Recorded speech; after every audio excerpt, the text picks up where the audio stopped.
All right, good evening, everyone. At 7 o'clock, we'll get started. I'd like to call to order the January 26th, 2023 school committee meeting. We'll start by rising and joining me to pledge allegiance, please. I pledge allegiance to the flag of the United States of America and to the republic for which it stands, one nation, under God, indivisible, with liberty and justice for all. Thank you very much. In this evening's packet, we've got our consent agenda posted, as well as the minutes from our January 12th, 2023 meeting. And as to go and oath to bills and payroll. I'd like to accept the motion to accept those items. So moved.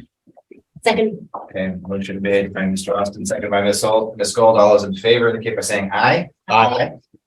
Thank you very much. That passes.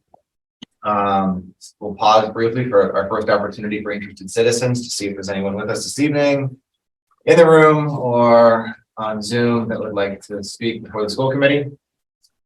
We do not have any raised hands. Perfect. Not sure about in-house. Looking good. All right. Next is typically when we would hear from our student representative, the student representative report. Jen's going to step in for John Beltis. He's at his, I think he said it was his last track meet. So we're happy that he's there and participating in that and was able to pass along some good notes. So take it away. I've got the notes. I will read them. So for Shaker Lane, yesterday Shaker Lane held their January community meeting and focused on the A, acceptance in heart. They listened to the story I Am Human by Peter Reynolds and kicked off their second compassion project of the year. Over the next 3 weeks, Shaker Lane will partner with Tackle Hunger's Super Bowl of Caring to collect canned soup and canned goods to donate to a local food pantry. They have a goal of collecting 1,000 items. Russell Street. Russell Street looks forward to the upcoming band concert in early February. Middle school. LMS students took their ELA math test yesterday, and the math test is scheduled for Wednesday, February 1st. And high school. On the 27th, the semi-formal dance will be held in the LHS Cafe starting at 6 p.m. On the 28th, the Drama Club will be doing the Play in a Day Festival at 8 p.m., where they plan to perform 3 or 4 plays they all worked on in one day only. And that's it. Terrific. Thanks very much. Thank you. All right, we'll take things slightly out of order here since Dr. Clenchey had a couple meetings run a little later than expected, so he plans to join us shortly. So we'll toggle back to him upon arrival. But we will hear a financial update from business manager Steve Mark. Yep, let me just. So the report's in your packet, the report's on the screen, beginning to sound like a broken record on this. We're in good shape for this year. Nothing major to worry about. Again, we're watching utilities.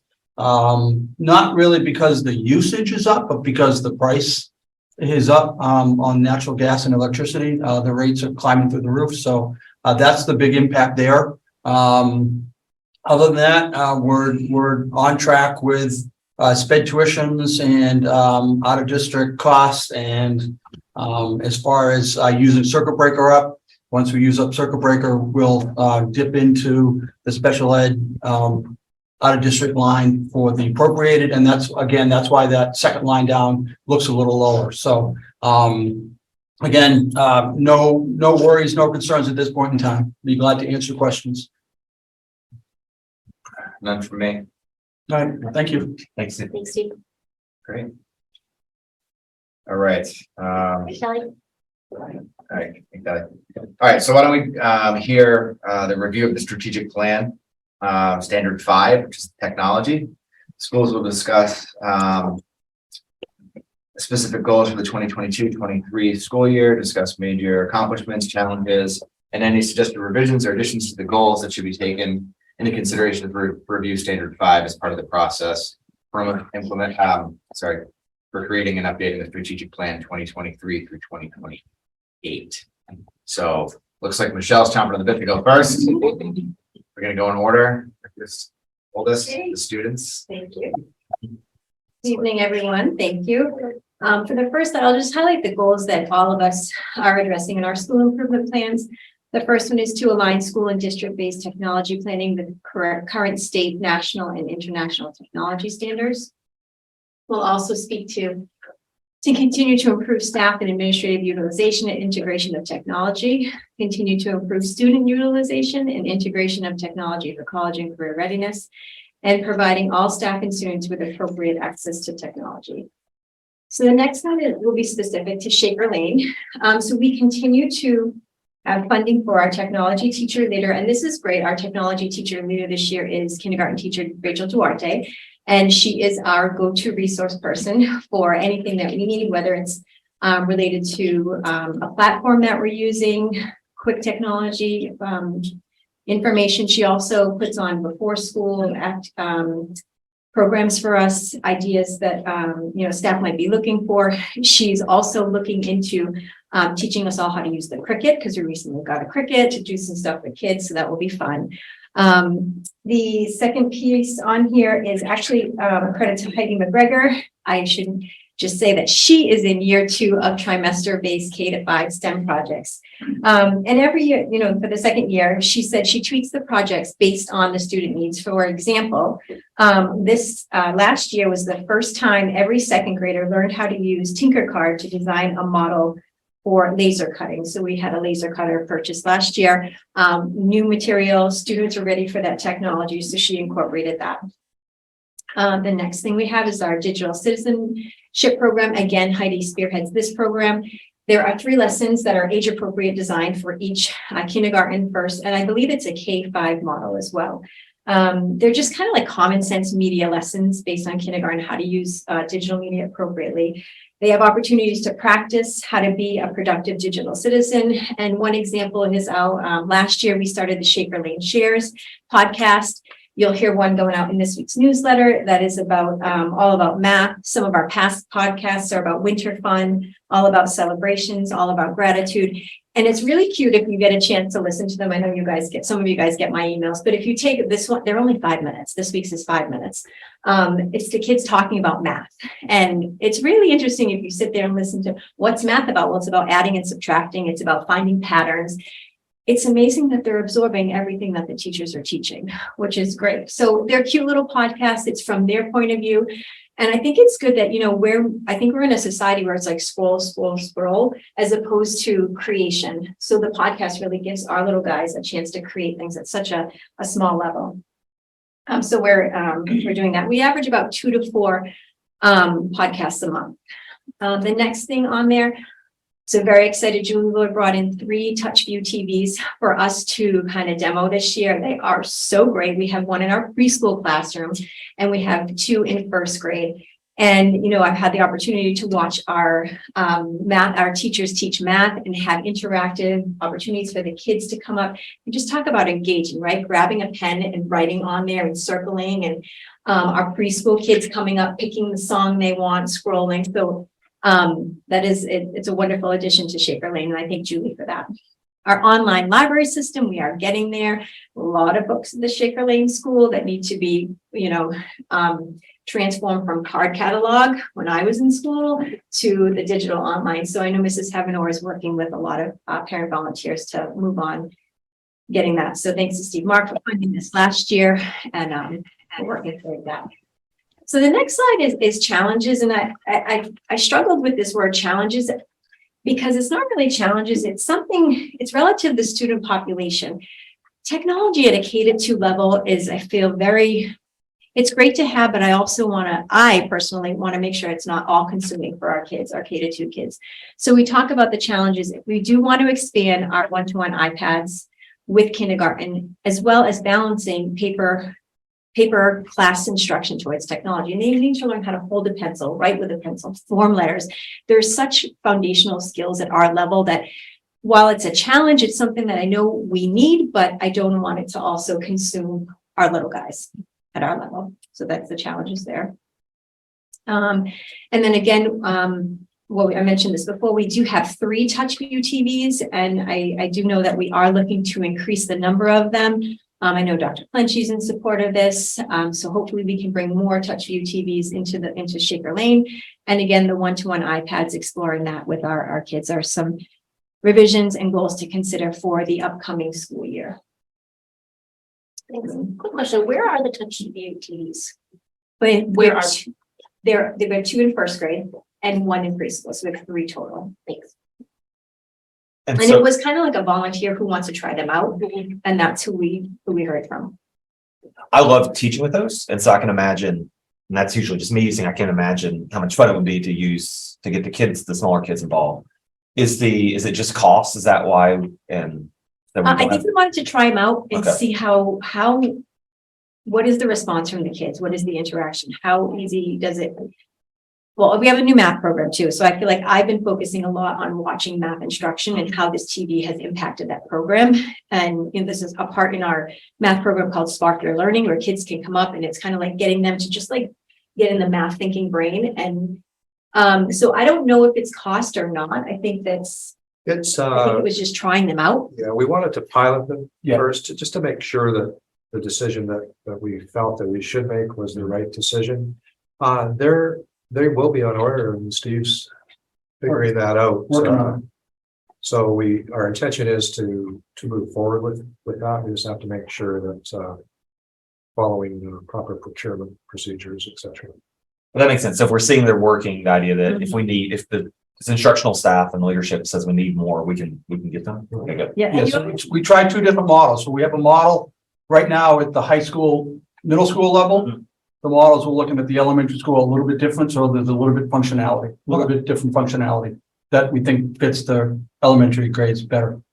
And I think it's always great when you have some teachers that are interested, your kids teachers that, I say kids, my teachers that want to try it, and then all the other ones see how impactful it is on instruction. And so that's kind of spreading like wildfire at Shaker Lane. So I think it's going to be a great inception when we have them. So is there a desire to have one in every single classroom I at Shaker Lane believe- eventually? Yes. Yes. You have that desire? I think we all have that desire. Yeah. And then we're gonna roll this out over a couple budget cycles, or do we have We hope to get most of them in by the beginning of next school year. 15 on order, or? We hope to get them all in by the beginning of next school year. Okay, great. Cool. It's great. Thank you.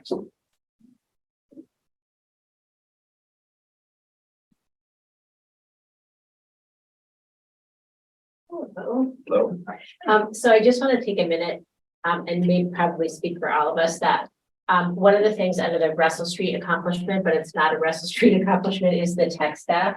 And I just want to shout out to them. I know at Russell Street, we couldn't do the things that we do there without the amazing tech staff that we have. Natalie and Julie and the rest of the staff that work with them. Anything that we ever need, I know I'm speaking for everyone. You call, they come over, they take care of it. So I think that really helps with the comfort level and being willing to try it out, because you know you have somebody that will come right over and support you. So shout out to our tech staff. And as Michelle said, we have a tech teacher leader this year. It's Amy Manheimer. That was Julie Lord's suggestion way back. And it really is, as Michelle indicated, having a tech teacher leader in the building. Amy, I said Amy Manheimer. Why did I say Amy Manheimer? Amy Manheimer does not work at Ragged Creek. Amy Metcalf, excuse me. Amy Metcalf is our tech teacher leader, and it's really great to have someone in the building. She, prior to Amy this year, it was Michelle Smith for several years, and the tech teacher leader is the person who you can go and access like in the immediate if you need help, but also our tech teacher leader speaks at each staff meeting and, can look up new technology and new games and apps and things like that that are beneficial for teachers, but also be helpful in the moment if somebody needs something. So that's is a great addition in all of the buildings. As you have heard in a lot of meetings, we have a very active think tank at Russell Street. We've had presentations of the different like mini computers and mini robots and things. We have a pancake bot. We have 3D printers, the green screen. So kids do, it's always kind of amazing activity that's going on in the think tank. And Heidi McGregor is just wonderful. All of the grade levels at Russell Street complete the digital citizenship program, which is just, as Michelle indicated, just safety, using computers and on the internet and things like that. And so Heidi makes sure that all the classes go through that program, and each class kind of gets checked off. And they get a little certificate that they finish. So that's is really a good way with younger kids to kind of indicate to them that not everything is safe on the computer and on the internet, and that it's important to be thoughtful and mindful about that. One of the accomplishments certainly at Russell Street is our tech integration. We have a lot of technology that we use fairly regularly, and that has happened over the years. So that is certainly an accomplishment for us. The family STEM nights and events that you all have heard about in these meetings continue. There's events planned going forward this year. So that has been a really wonderful addition as well. Our one-to-one Chromebook program at Russell Street. We too have touchscreen TVs. I was trying to figure out in which classrooms we have them. We have quite a few actually. At Russell Street, we just had our consultant from Into Math doing some lessons at Russell Street on Monday, and he commented that he felt really old because he couldn't figure out how to erase the touchscreen, and all the kids were like, "We know how to do it." And they were all going out to help them figure out how to erase. So that was really fun, and you know, as Michelle said, the kids get right up there and they certainly can figure it out and really like it. And document cameras, which seem like a small thing. Document cameras kind of came out of a need from COVID, and they're used all the time now, which is really kind of amazing. I was in a classroom the other day, and a fourth grader was in a third grade classroom reading to them a book that he had created. And he said, "Can I put it under the document camera?" So that was really great that he didn't have to turn his pages. He could just put it down under the camera. So that was really great. So those are some of our accomplishments. Challenges, and again, challenges, there are things to consider. At our age, at our grades 3 through 5, really, what is the right amount of technology for each of the grade levels? Certainly post-pandemic. It's just something to think about. It's not a true challenge, but it's something for us to think about. Chromebook use for homework. We, you know, when we were in the thick of things, kids were using computers all the time, and then we tried to back up computers, obviously, we talked about that here. And then now we're trying to get back into kind of what is the right amount for kids. But we certainly want kids to have a readiness as they transition into grade 3, and from 3 to 4 and 4 to 5, and then from 5 over to grade 6 group, where they will likely use their Chromebooks more. So, you know, we're really trying to figure out what's the right amount. So this year, we started off, third grade didn't take their Chromebooks home at all. And then in the second half of the year, our plan is to have third graders start having the ability to take them home if they choose, and fourth and fifth grade to use them more regularly. Everybody uses them regularly in school, but to take them home to complete homework. So that's kind of how we're moving forward in the second half of the year. And I think a true challenge is just how to stay current with all of the things, good and bad, that happen. You know, it's important to have the tech people that I mentioned earlier, and really to help us stay current. And then just a revision or goal to consider is similar to that the technology changes really fast. And so a goal to consider is how we will regularly evaluate if we're keeping up with current trends.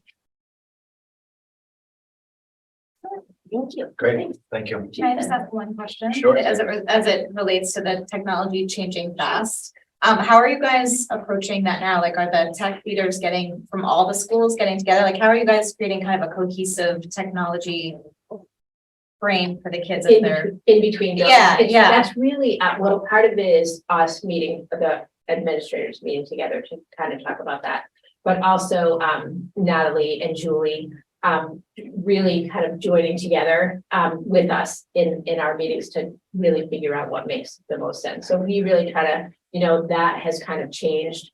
Certainly anywhere where there's a transition year, like second to third, we really want to monitor that. Fifth grade over to fifth grade, we want to try to monitor that. But it's really is a joint effort between all of us, and Natalie and Julie and the tech team all together. yeah, so you guys are working with the middle school and the high school as well as they're incorporating new technology. Okay. Yeah, Julie and Natalie meet with their tech teams regularly, and they also attend our leadership as well, so. Yeah. They also got a mask every year, so they can keep up with the latest technology trends and all that. It's like Vendors changes and suppliers out exponentially. there. It must be very difficult to filter incredible. through what to incorporate and what to just kind of wait on. Yeah, Really it's is. challenging. It is. All right, for the middle school, what we're really looking at is not just the acquisition of technology, but really how do we take, not even the step of just implementing it, but how do we take it to make it so that it's not, so that our classes are not technology dependent, but rather technology enhanced, and giving the kids more access to some of these things rather than just the one-to-one. So we look at what we've done this year at the middle school. We have the touch view screens in all of our classrooms, which we are very fortunate. I think there are probably many schools across the state who can't say that. And I'll get to that a little bit more in just a second. We also implemented what we call a Makerspace Monday. We had a Makerspace dedicated in our building. We found that teachers just weren't taking as much use of it as they could. It's hard to, take a whole class and regularly and schedule everything. So we moved it to the library, and Julie Lord, our tech person, she was on this. And so what we decided was, how can we get kids who have a particular interest in science, technology, these things, an opportunity to do things that they might not normally be able to do in the classroom, but still be able to do within the school day. And so Julie and I came up with the idea of a Makerspace Monday. So every morning from 7:15 until 7:45, this space is open for kids just to come in who want to create and make and explore and do the things that maybe they want to add to projects and things like that. It's been very successful. We are looking at trying to figure out how we can expand it next year. There's a small group of kids who are fairly dedicated and come every Monday. We're trying to figure out how do we make that a bigger thing. So for students, we often talk about how do we, those students who want to be challenged. This is an opportunity for us to do that outside of just the regular curriculum in the classroom. And so we really look forward to being able to provide an opportunity for students to show what they know and demonstrate their knowledge without necessarily being limited to a specific assignment. And it's open to all students. And like I said, we want to pursue those interests. And with a makerspace, it allows us for our kids to go in many different directions, whether it's literally making or constructing something to coding or any number of other things that they want to do. The other thing that I did this year was to introduce pen tablets. And my goal with the use of the touch screens, they're a wonderful technology to have, but in a way, they're still somewhat like having the whiteboard. They're in the front of the room. Yes, you can touch and you can do and you can move all these things, but it still requires the teacher to be at the front of the room with their back to the class in order to access that. Early in my career, I was fortunate enough to have a pen tablet where it was all Bluetooth, and you could stand in the back of the room and you could write on the board and you could do all these things. And they got you away from the front of the classroom, so you never have the kids back to you. You can see what they're doing. And even more so, you can hand the tablet to a student and they can participate in the class. A lot of students don't want to be cold called and asked to come up front to demonstrate knowledge, right? They just don't want to put it on the spot like that. Many of them, however, will do it if they can sit at their desk in some bit of anonymity and write on that. And it was such a tremendous way to increase engagement in the lessons of the classroom by having kids now participate in that. And they love learning how to write on it. They can't wait to do it. So they get excited about math. They get excited about science because they want to be able to show what they know. So we introduced this year to, mixed reviews. So if you can go to the next slide, please. And part of that is getting comfortable with change. Right? Many teachers are used to staying in front of the room and working in that traditional model. Getting people to say, listen, I'm going to teach from the back of the classroom, the sides. When I taught, I had a desk in each section that was supposed to be empty so that I could sit with the kids and work with them at their level. The technology in this way allows that to happen. And so it's getting teachers comfortable not only with using a new technology, but also using it in a way that is different than the instructional strategies that they're used to. And so with that comes then the consistent training to increase the quality of what we're using. We don't want these whiteboards just to be, for showing clips or for basic, math instruction or annotating PDFs. We want to be able to take it to another level. And so there's so much out there that can allow that to happen. So what my goal then is to figure out what are those lanes that we can go into where it can really enhance what's happening in the classroom, as opposed to just the new thing that we're going to try out for a couple of weeks and then never go back to again. And the other challenge is taking risks with technology. Things like pen tablets or whiteboards. Those touch screens, we had a number of staff who at the beginning were like, I don't want it. Don't put it in my classroom. It's taking up space. I'll never use it. By October, we're like, oh my God, I can't believe that I waited this long to use it. And they love it and they use it every day. So I know that when we can get them to take risks, so many of them adopt them permanently. And I think that we'll do the same with some of these other things that we want to add. And then finally, revisions and goals. One of the things that we'd like to do at the middle school is really reimagine the library. We have this beautiful space in the middle of our school. And while it's important for kids to be able to have something tangible in terms of a book, we want to make it something that is also a technology hub.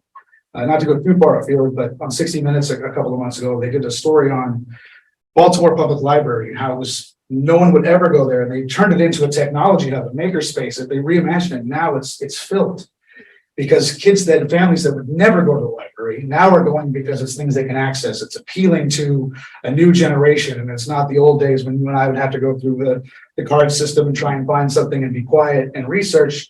Now it's come alive, and so what I want to do is see how can we create something like that in our buildings so that the technology isn't just used once in a while in the classroom, but that it can make its way into students' daily lives on their own. The implementation of these pen tablets, whether it's the Wacom version or other screen versions, they're not terribly expensive, but it is an investment. So how can we take that? So doing beta testing and things like that for next year is what we're looking at. And then also just enhancing the instructional strategies to increase that student use. I want students using the technology in a whole class setting, not just in small group or not just on their Chromebooks, but being able to demonstrate knowledge and be able to discuss it, share it, collaborate on a whole nother level. So that's where we'd like to go as we move forward. Can I ask a couple questions? Yes. So you're mentioning, I'm just thinking about the logistics of the touch screen TVs. So some teachers, they put them in there. I'm not sure if I use them. Do they still have projectors? No. Okay, so if you got the TV, that's what you have. And so, okay, that's good. T is a 55-inch. Oh, yeah. You know what I mean? It's big enough and knowing, and that's the other part too, is it helps get rid of the maintenance of those projectors with the expensive bulbs and trying to hook it up and do all that. Well, that was my question. The one's pedagogical, instructional, but the other was budget. It's like, Yeah. so we're maintaining one system. We've replaced this system. Okay, that's good. Yeah, and those will be phased out as they go away. Fantastic. You're talking about kind of changing instructional models using technology, and I'm very intrigued with these pen tablets and things. And it seems like it's the kind of thing where once you see it working, teachers get ideas. Are there chances, not for PD, because PD is different, are there chances for peer observations during the day where Jen could say, hey, Brad, come on my class and let's see how I use it. We can talk about it. You know, nothing, not nothing against administrators, but like just peers watching each other and see in that kind of game recognizes game, and you can learn from folks like that just by seeing how it works. Foolishly, I tried in our staff meeting when I rolled these things out to say, well, I got the next best thing. You guys are going to love this. And of course, everything that could go wrong did go wrong, right? The Bluetooth was lagging, this, that, and the other. I'm like, oh my God, I put a lot into this, and now the very thing that I'm trying to get them to not worry about is happening. I agree with you. I think what happens is when they can see each other using it in classroom specific applications that they all use together. I think that's where it plays out. We have younger staff who are more willing to take that lead. We have veteran staff who are willing to do that. And so I think if I can help those staff become sort of our primary people, like our first group, I think it will explode, because I think people will begin to realize, wow, it cuts the tether of me seeing in the front of the room, and now I get to see everything. And I think it's just getting used. Well, that frees you up for different kinds of classroom setups, like you said. So you don't need rows as much because it doesn't matter which way people are facing, and you really can. It unlocks a lot of doors. It unlocks those academic doors, but to be honest with you too, it also unlocks classroom management doors. There's so much you see from the back of a classroom that you don't see when you're in the front. And this goes to help teachers as well be able to see who's engaged. Who do I need to spend some time with? Where do I need to go with this? It allows teachers to have a field of vision that they don't get from the front. So it's a dual part thing. I use a remote control mouse for that same reason. I'm just going to walk and lean against the back wall for a little bit. Oh yeah, I love it. I always talk from the back of the classroom. Yeah. I have another question. It's not specifically for you, but middle school seems to be maybe the place to ask it. I've likely heard from others about digital citizenship and kind of responsible use of social media. Middle school seems to be a place where, like we've talked before, phones, TikTok, they're probably more likely to have authorized social media accounts and stuff like that. I don't know if this is the moment. This seems to be instructional technology, but I'd love to hear from folks about how we're dealing with the technology in the schools that isn't necessarily instructional, but that is a big part of our students' lives. Well, I mean, that's certainly a much larger topic, but I Yeah. can give you kind of a short version of. I'd love to. Yeah. It is a difficult balance when families are buying $1,200 cell phones for their kids for Christmas and then sending them to school for us to be able to confiscate them and say no phones in school. It has been a problem as long as cell phones have been available to students, it has been a problem that we have fought.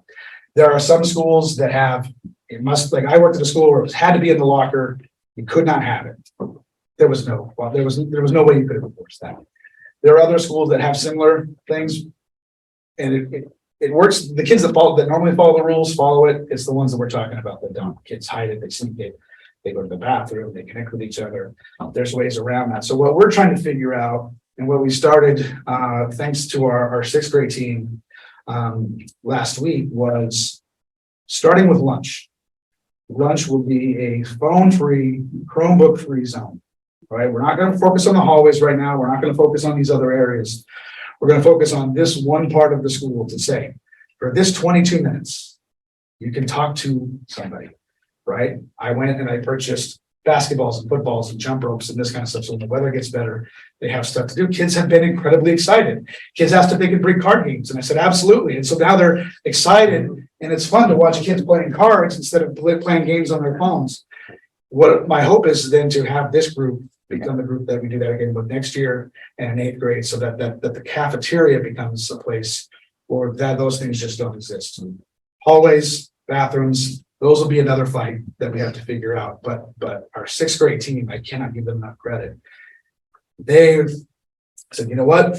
We want to address this. We'll give up our time. We'll give up our free periods. We'll give up our lunches. We'll be in the lunch.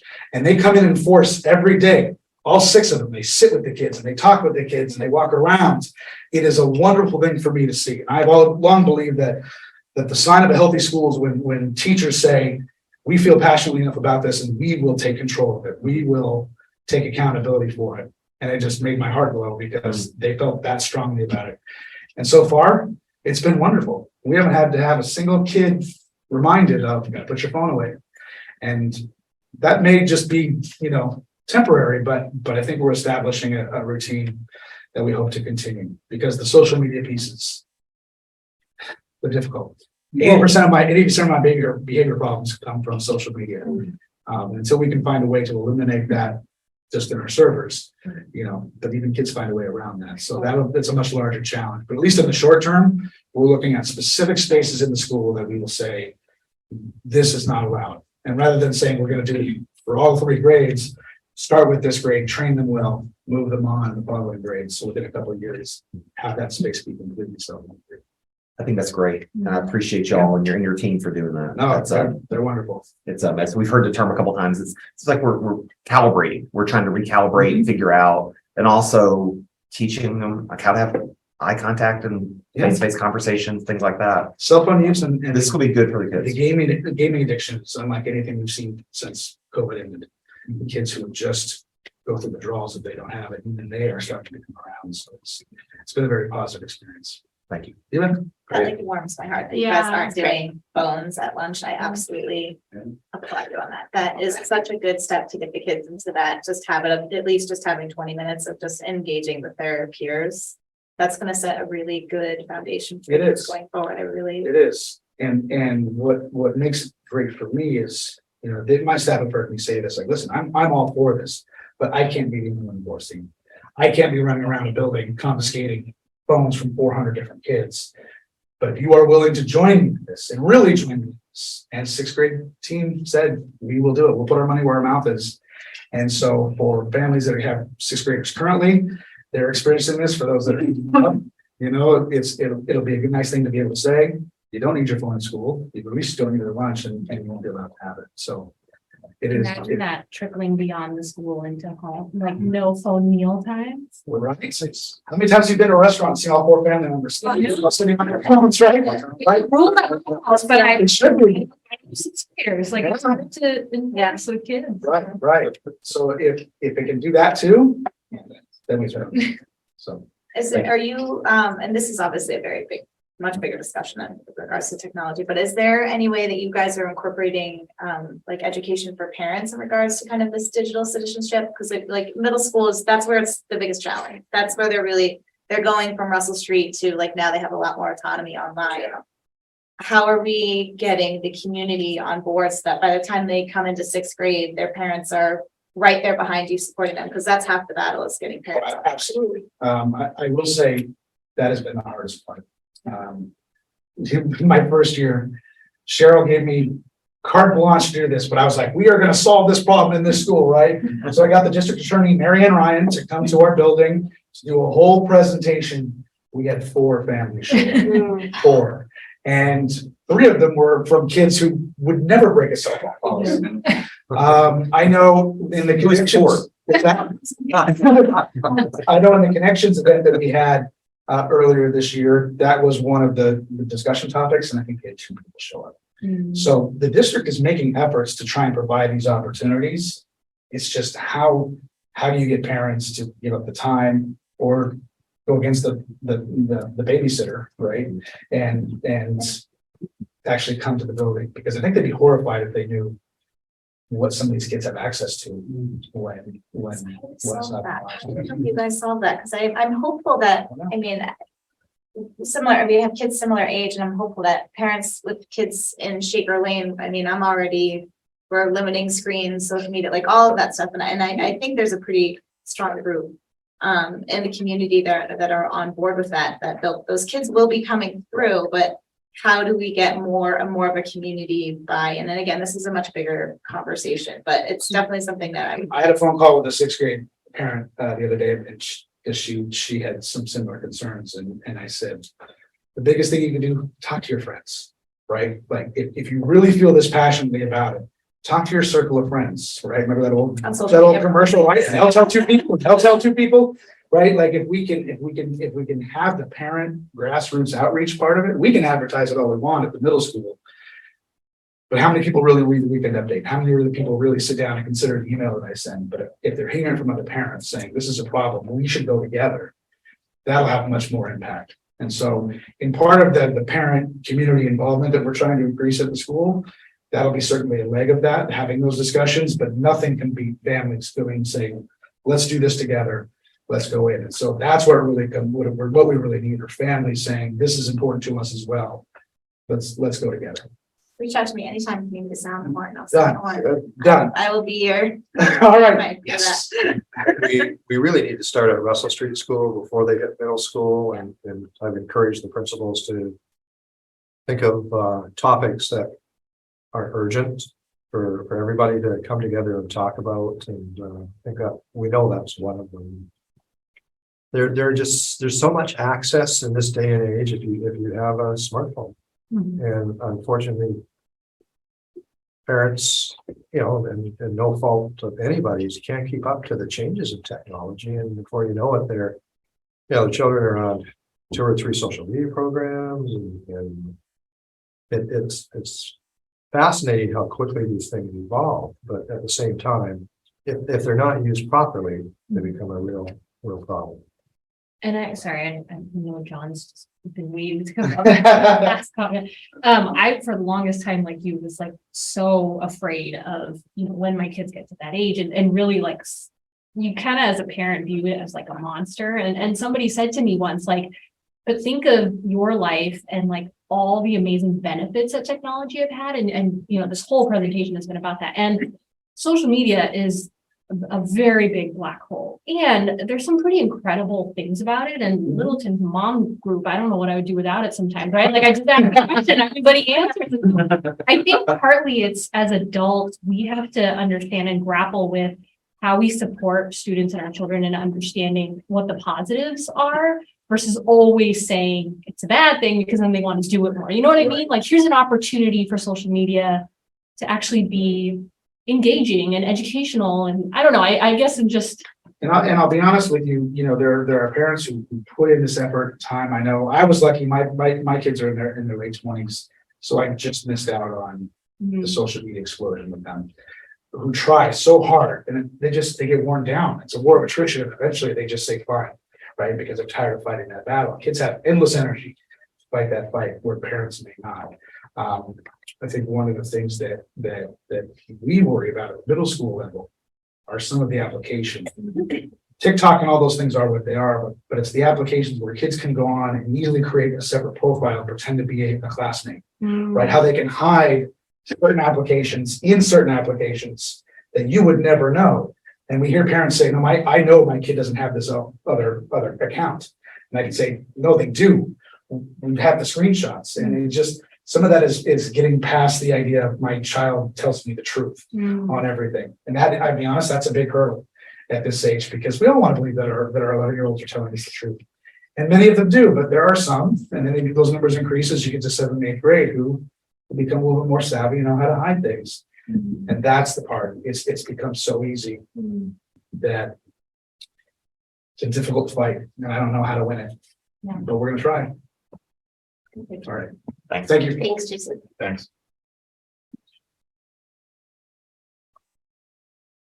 Hello, everyone. Thank you for that great discussion around social media and cell phone usage.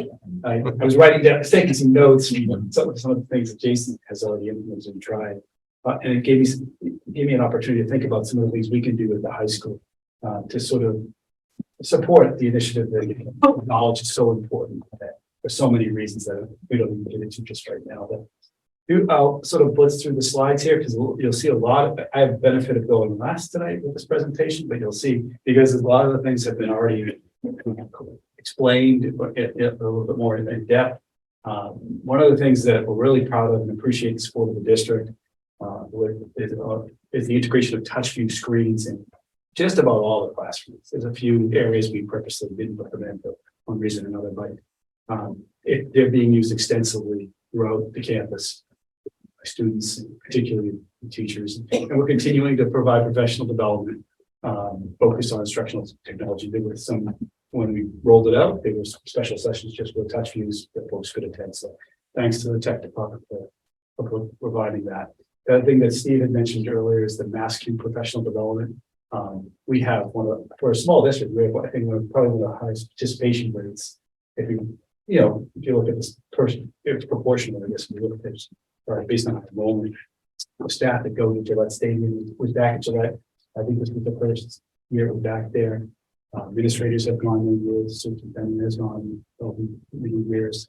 And now we have Eddie McGregor, is she president-elect? She's the president. So- President of Massachusetts. Yeah, so it's a pretty big deal. So shout out and congratulations to Heidi on her accomplishment. And so that shows you the investment that Wilton has made in instructional technology and the benefits. You hear about it all the time. You've certainly heard about it from my colleagues tonight. We did do cyber safety presentations last year virtually for parents. It was actually in January, this time last year. And we also had it provided during the school day during our Flex Block advisory. It was all done virtual. We have done these in the past, and same thing with the district attorney's office. We're going to bring that back in person this year. We'll look potentially for a different presenter since we, it's probably good to mix it up a little bit this year. But that's something that we'll certainly provide to our parents and students in the year ahead. Just wanted to give you a list of some of the courses that we offer. You may not always hear about this, especially if you have children that are much younger, like Schcmte, Russell Street. These are just some of the courses that our small high school that we do provide: video editing, graphics, fashion design, industrial design courses. These were new. The industrial design and fashion design were new additions in the last couple of years, and they've been well received, popular with kids, and the extensive use of Adobe Creative Cloud software. This semester long or full year? These are semester courses, yeah. Oh, what? Senior electives, junior, senior electives? Yeah, pretty much. Yeah.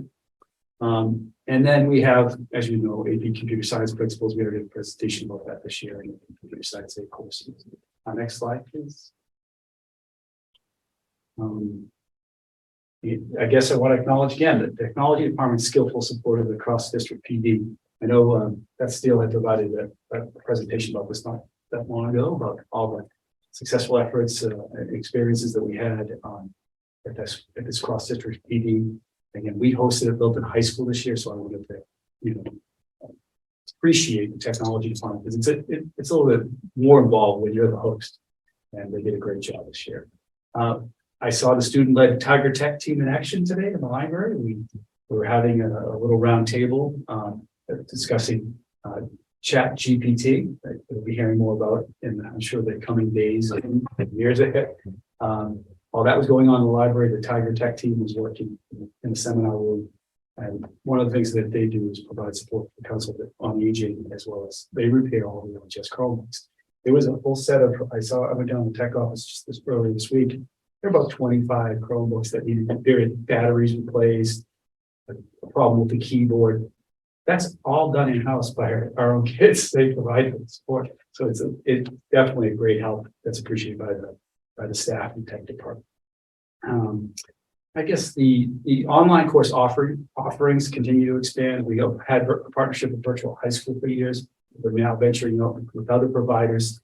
Sometimes it's for kids who need special accommodations due to medical reasons, not able to attend school or credit recovery. So that's alive and well at the high school as it is in lots of other schools. We'll go to the next slide. Schcmte. I'm not going to get too much into this because I'm not an expert on it. It just came out in November. I'm just learning about it over the Christmas holidays with family, where they were showcasing it. Some tech savvy family members. This language model that I think Kelly, she's going to have a little bit about in your report. But this is something that we are preparing for, not just at the collegiate level, right, Brad? It's the hot topic. The ability I've created an account for myself and I've been playing it the last few days. It's amazing what it can do. You can, have it write a summary of Old Man and the Sea, a book by Ernest Hemingway. And it can write poems, it can write stories, it can write songs, it can code. It's very impressive. And one of the things that lots of faculty are concerned about, both at all levels, is plagiarism. Because it writes so well. And there's I guess there's a student in college who has created the ability for something to detect ChatGPT, another app. Detective ChatGPT was used to write the story. So we'll be hearing more about this, but there are lots of big tech companies, aside from the current one, OpenAI, that are working on AI-driven language models. So that, I'm sure, will be a future presentation at a school committee meeting, something we can discuss in more detail about how it's impacting us since it's so new. One of the challenges that we have every year, and this was acknowledged, is just how do we get better? How do we integrate new and innovative, and in some cases potentially revolutionary technologies like ChatGPT? How do we use ChatGPT to use it as a teaching tool? And we're teaching learning. It does have that promise as well. It has lots of opportunities for creative collaboration. So we'll be discussing that as a faculty. So again, just in a nutshell, to enhance the provision of relevant, innovative computer science and technology engineering coursework experiences. As we grow, potentially with enrollment, down the road with staffing, how do we offer other courses that will appeal to kids and help serve them, prepare them for post-secondary study, acquiring skills at Littleton High School that will be applicable right away, that they can go into the workforce. So we're going to be looking at our technology and engineering coursework and experiences. We're a little light on that. In some ways, we have come a long way, but we know that we can always explore how can we tweak it better at that with that coursework. The next one. Revisions goals to consider. Sort of in line with what I was just talking about, embedding more technology tools and skills applications into student projects, assessments. We're going to provide in-person cyber safety presentations now that we don't have to do it virtually. Enhancing instructional strategies to increase student use of touchscreen screens. That was commented on a lot today about how engaging it can be when students are actually using it. It's not just teacher-directed presentations. And then we'll continue to review our program and studies to ensure that offerings are preparing students for the future, wherever it might be in their post-secondary life. I think that's our presentation, right? happy to answer any questions. Just real quickly, that last bullet point intrigues me. Do you anticipate asking students maybe what courses they're most interested in and or, we're talking about the size of our school. Like, do you talk with fellow principals Yes. about what are y'all doing? What's happening Right. out there? Yeah, so very timely question. We have actually started a little project with the guidance department this year to look at schools that are comparable to us in size, schools that are contiguous around us, because there's certain schools that we tend to get compared to school districts. And we've created a spreadsheet and we've actually logged in what all their computer science courses are. We're comparing theirs against that. We're finding we match up really well, include against even some of these really big, like schools 4 times the size of us in terms of enrollment. So that's pretty cool that we're doing so well. But we know that there's, what's this? And I've been asking, what's this cool course that like Air Shirley's offering? This looks new. So that examination is underway and we'll see what we need to do. And if there might be some resource requests for that down the road, not necessarily this school, for the upcoming school year, but down as we plan for the future and vision for where we want to be. And we want to tweak it and continue to get better. That's the perfect use of a strategic plan. That's good. Yep. Thank you for sure. You both had commented on for the cyber safety presentations, the district attorney. Yep. And it's just a suggestion, but I thought it would be interesting to have like a high school student at the middle school parent presentation and maybe like an alumni at the high school one. I don't know, just hearing from a student perspective and navigating technology might catch the parents' interest in a different way. Yeah, I like that. And just to pivot back to your earlier question too, about courses, just this week, sure enough, a student came into my office and we met again this morning to propose, she's proposing a course of organic chemistry. And so it's a student-led initiative. We'll see if it happens and it comes up fairly often at the high school. It'll involve some changes of coursework among our staff who are going to offer it. We're going to see if there's a critical mass too of students that can offer it. There's only 3 students interested. We'll try to provide it for them in a different way. But if there's a lot of students, maybe that's a new course. So that does happen a lot at the high school. I happen to know one of the founding members of the Organic Chemistry Club Oh. last year. Oh, so you have insider information. Nerd. Similar to what I had asked or what we were talking about with Jason is kind of the digital citizenship. How are you maybe preparing for these students that are hopefully starting to get a little bit of the taste of what Jason's doing at his school? Like, is there something you guys are I was working on taking some together? notes when he was saying some stuff. I was trying to think of how we would do this in high school, the cafeteria time. That's really a time when a lot of students are on their phones, especially if some kids, we have a rotation schedule where they might not have as many friends at that particular lunch, but they entertain themselves by catching up on. Usually it's watching sports, movies, they're watching something. It's their break time too. Yeah. So we try not to overly manage that when it comes to phones. That's the time when we really can use it. We do have the pockets in the classrooms that you might have seen pictures of this, where you can have, it's like a Velcro thing that attaches to the wall and there's about 30 pockets. A lot of our teachers use this when students come in and they're supposed to put their phone in the pocket. And then it's their responsibility to retrieve it. These are very expensive items, so we don't want to take collecting them from them. But that's one of the things our teachers did a number of years ago. They bought, anyone who wanted one, we bought it. And so they're just about in all the classrooms. Not every teacher uses it, but they do go over the ground rules for cell phone usage at the start of every school year. It is difficult to manage for sure. Often when I'm going and walk around observing classes, I'll see the the kid under the table, he's got his phone and he's looking at it and he's pretending the teacher's at the board and pretending to pay attention, but he's got like ESPN on or something like that. Highlight reels on YouTube. Yeah. So that does happen. Yeah. But we are looking at it. It's something I think it's a challenge for all schools. Yeah. And hopefully we can figure out ways to better address it. It sounds like though that Jason's got it all covered. So that 6th grade class. Teeing you right up. I mean, when those 6th graders come into the school. They'll come to the high school as 9th graders. This is the way it always is. So yeah, everyone else is a lost cause until those kids. Just try to figure out what's happening. But then they'll go to the high school, be influenced by the 10th grade. So Right. Yeah, Like to remember that, right? yeah, it's different here. That's true. They do get more freedom and independence. yeah. Given the age. I've heard of some schools where they just have like, kind of like they used to do a long time ago, you'd have like a place to smoke, like if you had kids in high school had to smoke, they'd have a smoking lounge. Yeah. They do similar things with the phones, like if you're gonna use your phone, you can go use your phone, but you're not gonna be sitting at a table with all of your peers and get kind of getting pulled into this vortex. You're gonna go into a separate room, you're gonna get what you need to get done, and then you're gonna come back out when you're done with it. That's something I that's. think it would be welcomed by some kids if you had a zone. It seems like, they have if they don't have a cell phone, then for some reason, they have the Chromebook, they have the iPads, they have their own personal devices. Yeah. So That's true. they have a lot of different ways of accessing Yeah. social media and YouTube videos, which is the most popular things that they do. I'm thinking of like global play day at Shaker Lane. The new version of that will be the no technology day in high schools, Yeah. like, in our Screen free. every day was no technology day, but like Yeah. just for them to experience an entire day with it. Even the teachers at this point would be at a standstill because we're so dependent on it, but Right. I'd like, one of the things I wrote down when we were talking to Jason was an idea for a principal's round table this year. Have some focused topics and like have it say, we're gonna talk about cell phones, we're gonna talk about social media, but then we're gonna talk about some other things too.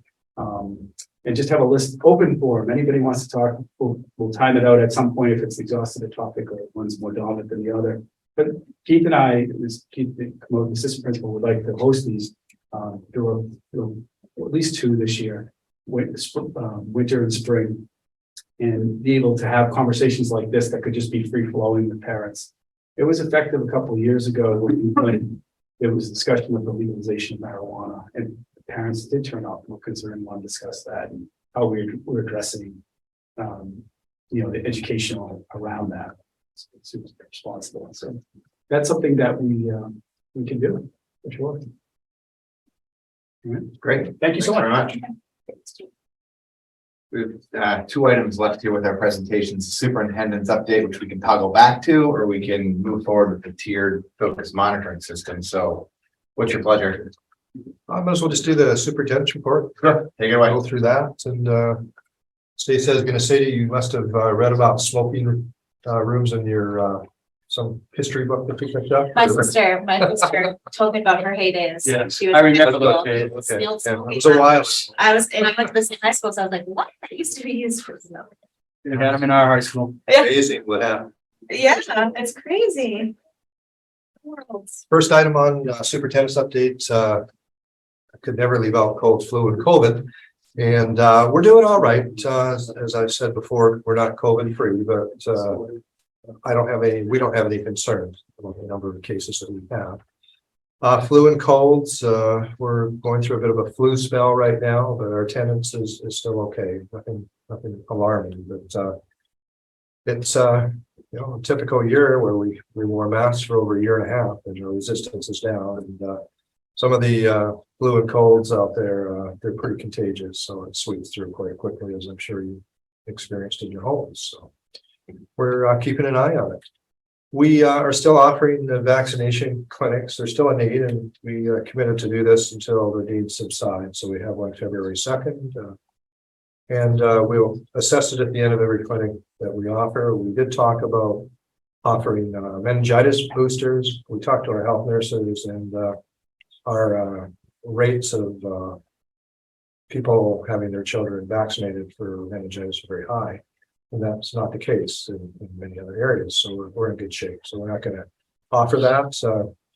Item 3, MTSS needs assessment surveys. You should have received an email from me today with a survey. This is our next step in moving MTSS forward within our schools. And we're excited about this. So we're going to take that data and compile it. We're going to bring a consultant on board next year to help us lay out a plan and work with staff. And it's already happening in our classrooms. We just want to continue to expand it. So it's a wonderful way to take care of students' needs. Any questions on the MTSS component? I'll make one comment. I read the survey today. I almost couldn't understand the questions. I found it very hard to process the questions. I checked with a couple of my parent friends in the community, felt the same way. So we can talk about it another time, but Okay.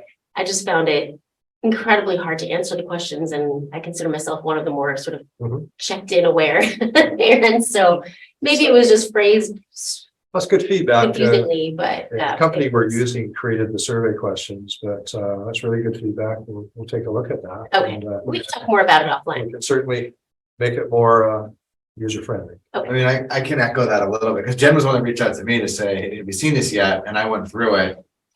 And it wasn't an easy task to go through it. And as I was going through the questions, I was like, I don't really know. No, I don't, couldn't answer It's yes like or I'm no, not- maybe 10. I don't have that much of a granular idea. And as the chairman of the school committee, one would think that I might. Yeah. So I'm curious as to what you're gonna get for results, because I think you might get. I don't know if you were not able to answer questions, or you're just gonna get data that might not make sense because people didn't know what to say. It'll be But it wasn't really, simple. really apparent if we do get that. Yeah. And that's great feedback, because we're pretty entrenched in our strategies and language, et cetera, and perhaps it was an oversight on our consultants and us to really take a look at those questions and put ourselves in parent shoes rather than educators. So good feedback. Cool. Decodable readers. Leveled readers have been out for many, many years. In fact, I remember in elementary school, my parents were so proud that they bought World Book encyclopedias, and they had a good salesperson because they bought all the extras. And lo and behold, I had level readers at schools. I'd call them at night and they were all excited. I had level readers again. So I've had a lot of level readers in my time, and they've served a purpose. I still think there is somewhat of a purpose, but in moving forward with reading and the science of reading, decodable readers are essential. They're linked to our phonics programs. And as I already said, linked to the science of reading. We're going to start with our literacy specialists at this point in time. Have an opportunity for our students to start using them this year. Our intention is to work with our staffs next year and dive deep into the science of reading. And I anticipate after that is done, we'll be purchasing decoded readers for K-5, which will be a considerable cost, but it'll be a move that we feel, I'm sure in the end, we'll feel that it will be the direction that we need to pursue. And these will correlate well, work with our curriculum and. Yes, and this specifically with our phonics program, I mean, that's the real important tie-in. Your readers will coincide with what words our students are learning through our phonics program, and everybody has that text. So we're not, leveled readers have some merit, but you could be whatever, a level 5 one day, reading something that you're interested in or have experienced, and then the next week you're reading about something that you don't know anything about, and you go down to a level 4 or a level 3. So you're kind of all over the board. So this makes sense, in terms of the direction that we need to take, but we really need to hear from our educators and have them build a plan with us, and that's what we're going to be doing next year. Any questions on decodable readers? Indian Hill building update. This has happened really fast.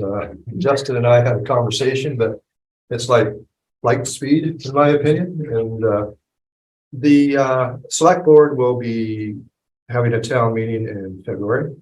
And one of the warrants on the town meeting is to purchase the Indian Hill building. And there's a number of reasons for it. They need to take care of the tennis court shortage in town, pickleball courts, etc. But they approached us a while ago and asked if we would be interested in moving our offices over there, sharing some of our office space with Park and Rec. So we're excited about doing that. We mapped it all out. It does need some upgrading and some renovations, and they know that in terms of their master plan. But it'll give us a space where we can be more functional and also close to the high school. And we'll have some conference rooms so we can bring more people into our offices to have training rather than going out all over the community to offer these trainings. So we're keeping our fingers crossed that it goes through, and we don't have a lot of trepidation, a little bit of trepidation to make sure that there's a commitment to take care of the renovations that are needed to make it a good space to be. I have two questions, if that's all right. One, so the select board came to us about approach. The town administrator Okay. came to me about a month ago, I think it was. So it's an opportunity you want, and this is a chance. And the second question is, what does this have to do with pickleball? Well, because they're building the senior center, the pickleball courts are going to be taken away. Right. So, And they're gonna put them in your old office now, or your. no, we have tennis courts at the high school. We have Yeah. to expand those tennis courts. And we can make pickleball courts, tennis courts combined. So By picking up Indian Hill, which is in a, the property. Okay, got it. Okay, so it's not the building, it's the okay, that makes. No. yeah. Well, I was, you're not too far off of that, because we did have a conversation about the building has an auditorium on the first floor. It's not a big auditorium, but Park and Rec was looking at that, thinking about putting 2 portable pickleball courts in there during the day. So we have to work that out, because we have a lot of offices in that building, and there'll be a lot of people in there during the day as well. So I don't know what's more disruptive, is chat, GHP, or pickleball? pickleball, it's certainly Pickleball's picking up changing momentum. Right. I don't do either. I don't Those know. things. I don't know. Get an account. Yeah. Item 6, update on the Shaker Lane building project. I keep reaching out to MSBA. We've done everything that we have. They need to get back to us with any additional questions. The next phase we will be requesting to enter into a feasibility study. Steve, I think that's in April, isn't it? I believe the board, scheduled board meeting is sometime in April, but we haven't been officially invited by MSBA to attend that yet. So one of the things that they still have to do is determine what the enrollment projected numbers would be. And I believe we still need to meet one more time with them and start, continuing our conversation with them so that we can advocate one more time. We did provide further information in terms of the apartments that we have in town and the number of students that attend schools.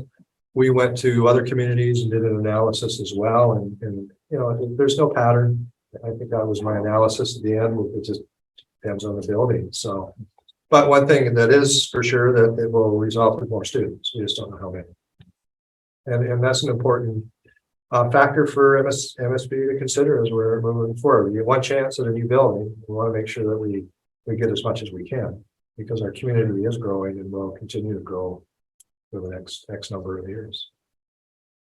So I remember at our meeting, it wasn't MSBA, but they said that they're gonna take into consideration, obviously, the analysis that we give them, but ultimately it's up to us how we approach what we think enrollment is. It's our responsibility. If I remember hearing it correctly, they Right. may give a recommendation, but it's not.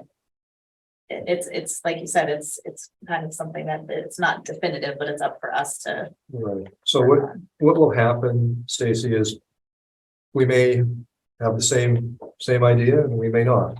And if the second one where we may not, they will just simply say, we're going to fund X number of classrooms. If you would like to build more classrooms, you're welcome to do it, but it'll be on your, on your dime. So and what we're trying to do is not be put in that position, but some communities are, and we'll see where we end up in the end. Yeah. But I mean, when you have a brand new building, there's nothing worse than, I've never experienced it before, but not having enough space after it's built. Not be a good thing to go through. Yeah. Our last item we've already mentioned this evening, Schcmte, OpenAI, November 22, it first came out, and it's spreading like wildfire. It's unbelievable how it's being used. You have to be 18 to sign up for it, but we're finding all over that people are actually accessing it younger than 18 years of age. So it's being used. I've heard it's already being used in some of our schools, and so we need to have some conversations about this. And our approach to it on the next page in the packet, we generated an email to our staff using Schcmte, and it didn't do a bad job. It's a pretty interesting knowledge base there, and I mean, there's, as I said today at the meeting that we were at, if you have a student in your class and they're writing for you, and all of a sudden they perhaps use this program, it wouldn't take long for you to click in because people have writing styles, et cetera. And I think Brad knows what I'm talking about there. You can tell. You can tell pretty quickly. So personally, as a superintendent, I'm not as concerned. We need checks and balances. But what we want to do is have a robust discussion about what are the pros and cons. There are a lot of advantages to this in terms of student learning, et cetera.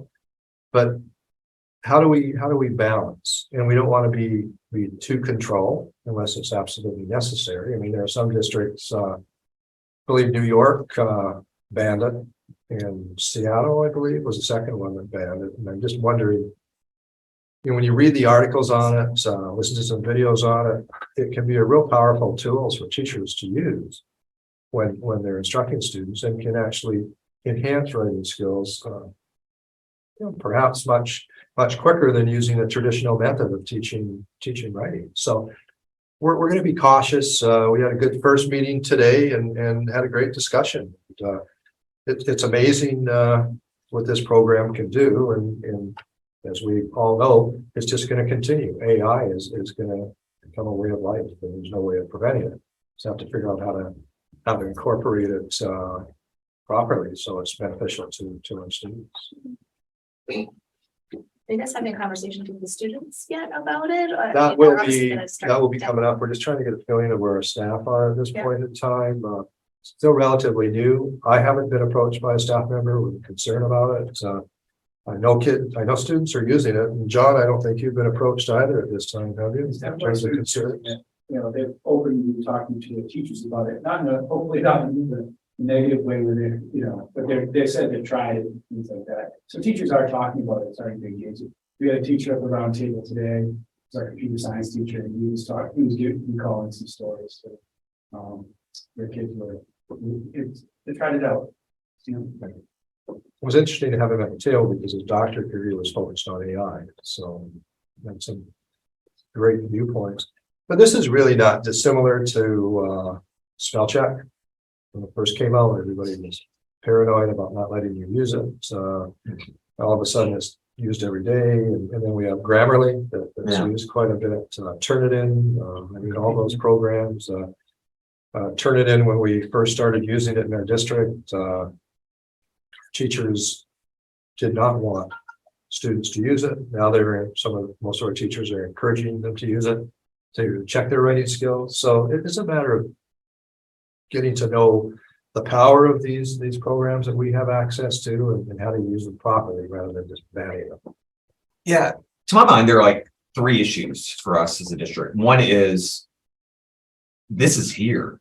It's just here. And it'd be like us in 1994, 1995 saying we don't want our kids to use the internet, we'll educate them without it. What we need to be doing is exactly what our educators have been talking about before, is think about how to use this responsibly and ethically. And that's a different question, but this is in their lives the way smartphones have become a part of our students' lives, or smoking rooms were in your sister's life, right? That's one thing. The other is, for me, we need to have teachers talking to each other about assessment design, because there's, if you're just giving the same, from my experience thinking about this, and I'm sure you've already started thinking about it a lot, it's going to be the assessments. It's the project-based learning, things like that, the very specific prompts. You can't just ask about the old man in the sea because they've got that essay done in 10 seconds. Right. And so being really creative and, again, peer modeling and stuff like that, I think will really, we got to get our teachers a chance to talk to each other and help each other through it. The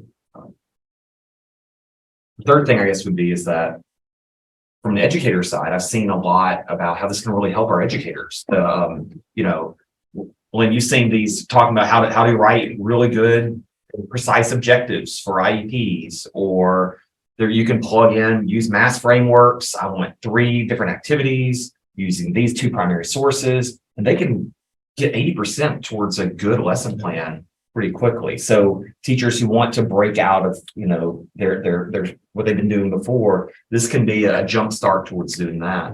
Again, we're going to be trying for exemplars. Yes. To be able to be a jumping off point, to be able to individualize. But sometimes when you're looking at that blank piece of paper, it's tough for the students too. It's capable of developing a scope and sequence for a course.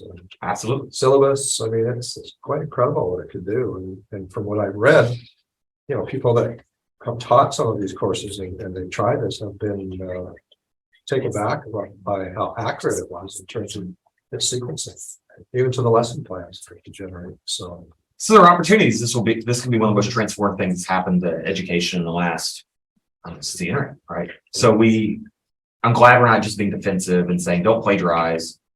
If banning this is like banning plagiarism. We can have policy against it, they're going to do it. And so I think being proactive about how to use this and to prepare our students to use it is exactly the right approach to take. thank you. And that's it for my superintendent's update. Great. Thanks so much.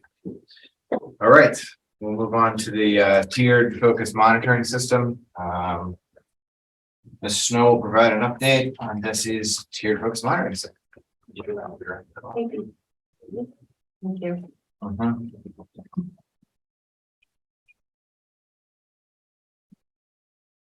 We can go on to the next slide.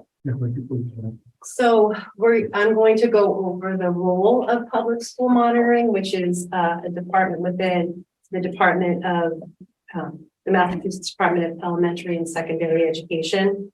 I'll give a brief overview about tiered focused monitoring, the process, and then I'll talk a little bit about the timeline as it relates specifically to Middleton.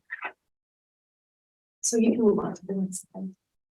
So tiered focused monitoring, the role of public school monitoring, which is a unit of DESE. They monitor school districts for compliance with special education and civil rights laws and regulations that impact student outcomes.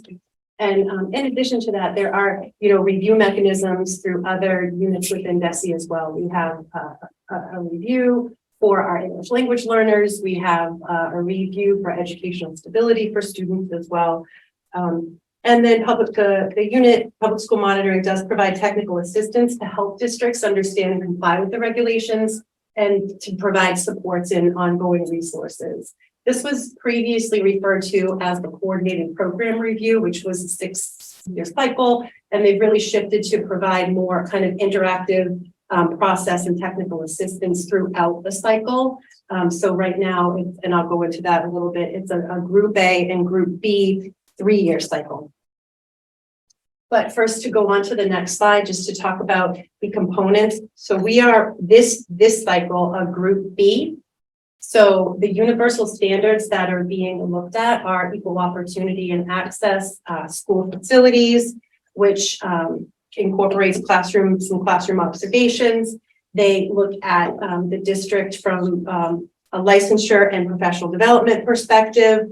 They look at IEP implementation, time and learning, and then parent, student, and community engagement.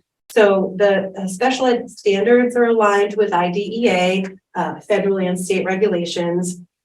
They look at restraint and seclusion for students with disabilities. They will look at our facilities to ensure we're in compliance there. The civil rights universal standards, they're aligned with Title VI, the Civil Rights Act of 1964. The Equal Educational Opportunities Act, Title IX, Section 504, the Rehabilitation Act, and then also Title II, the American with Disabilities Act, together with state regulations. And so they also look at state requirements related to physical restraint regulations and student learning time regulations. And so when the data does warrant, they will also look at targeted standards that are assessed in addition, but Littleton doesn't have any targeted standards at this point. And so this is a method for determining compliance with regulations. We undergo a TFM review every 3 years. There's 5 major components to help identify opportunities for improved practice. So they provide district support. And so what that looks like is we have ongoing kind of technical assistant meetings where we do a self-assessment, and then from there, we go back and forth and have conversations where Jesse's reviewing hundreds and hundreds of documents and evidence and pieces of information that we upload into an online portal. So they'll review all of that, and then we'll have an onboarding and orientation sessions. And then they go through everything that we've uploaded. There might be times that they look at what we upload and they'll ask for additional documentation or for more information. And then they also distribute a parent survey to collect additional information that will help to inform their on-site visit. They do an on-site visit that for us is scheduled the week of February 13th. And then they'll analyze kind of all of that information all together collectively, and then they produce a report that's then provided to the district. And so the district self-assessment, it's a review of specific criterion related to special education and civil rights policies and procedures. They do an examination of the licensure of all of our special education staff. They will do an observation of school facilities, and then they develop focused questions related to the special education and civil rights laws and regulations that are under review for that specific review, which this cycle we're a group B. So they're looking at those specific standards. And so when they do the on-site visit, what they do is they will review the district self-assessment, the results from the parent survey, they review statewide reports and data, and then they develop an on-site plan. So the on-site monitoring can include building tours and interviews. The survey responses, as I said, are used to enhance the on-site monitoring. So they will come out, we will walk through all of the buildings. There's certain things that they will be looking for. We'll be looking at all of the special education classrooms and spaces. They'll be looking at the spaces that we use for English language learners, and they'll be looking at any of the spaces that we use to help de-escalate students who are struggling with, an emotional with it having an emotional moment, because there's a lot of what they're looking very closely at really is timeout rooms. Littleton doesn't have any, so what we do have is spaces where students will go to de-escalate, like a counselor's office or the OT room if they need to take a sensory break, or there's a chill zone. So they'll go through and look at all of those spaces as well. What we provided was a spreadsheet of all of those spaces throughout the entire district, where they are, what they're used for, and kind of what they look like. So that's part of the evidence that we upload. And so then tier focused monitoring, when they do the analysis and results, they do provide us with compliance ratings, which means they will look at whether what we've provided are based on their assessment, commendable, implemented, partially implemented, and not implemented. And based on those ratings, that's how they develop their final report. And so that will include actions for the district to implement in response to the ratings. And the reports are available and they're public and available on the DESE website. And so prior to the review, districts are tiered. So there's 4 tiers of districts. And so if you're a tier 1 district, you're on a self-directed improvement plan. Littleton is a tier 1 district.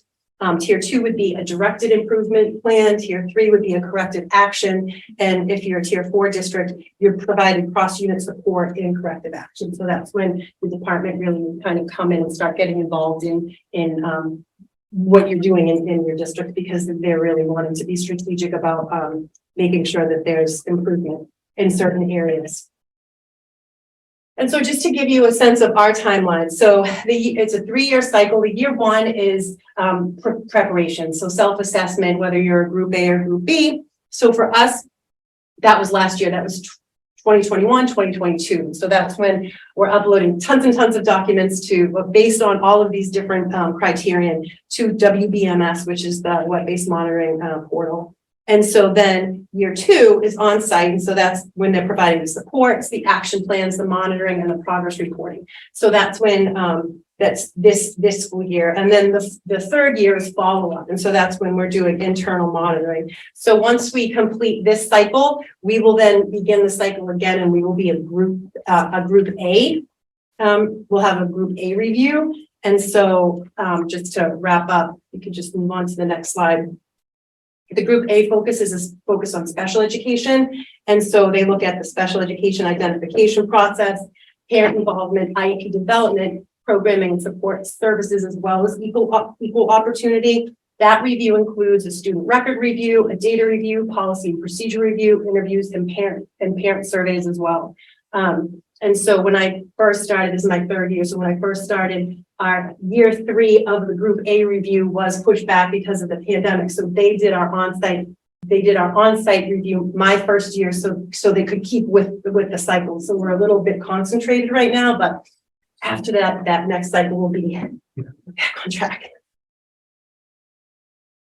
Do you have any questions? I do. Sure, Brett. We filed self-assessment reports with on this whatever acronym you use.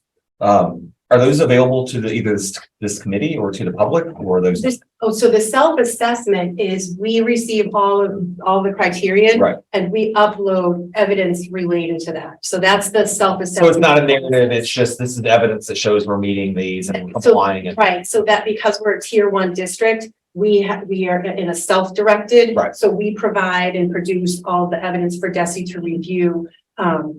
Right, that is what the self-assessment is. It's a huge amount of data. Well, sure, yeah, I assume that the evidence, I can see that, but I didn't know if there was an executive summary or a narrative. No. Okay. Yeah, no, so it's not like I get a self-assessment or the district gets a self-assessment report to fill out and to like a narrative to then submit to DESI. It's just all evidence and documents. Okay. document evidence, and they want to see evidence of procedures. They to give examples, right now we're really working on ensuring that our handbooks meet all of the regulatory requirements. There's been updates in law, so we'll upload our handbooks. They'll give feedback and say, you know, this is missing, this is missing, this has been updated. So then that's why we're in a big, huge overhaul review of our handbooks right now. So that's a big piece of it. But they'll look at time on learning. They'll want documentation related to that. Another thing that we have to upload is demonstrate that our seniors don't end their school year a certain number of days earlier than the rest of the students to kind of meet all those requirements. So yeah, there's just hundreds of them. Yeah, I understand. So there's nothing for us to read. Okay. Yeah, the final report you will Okay, have great. to read. The other question was in the on-site visit, which I believe said was the week of February 13th.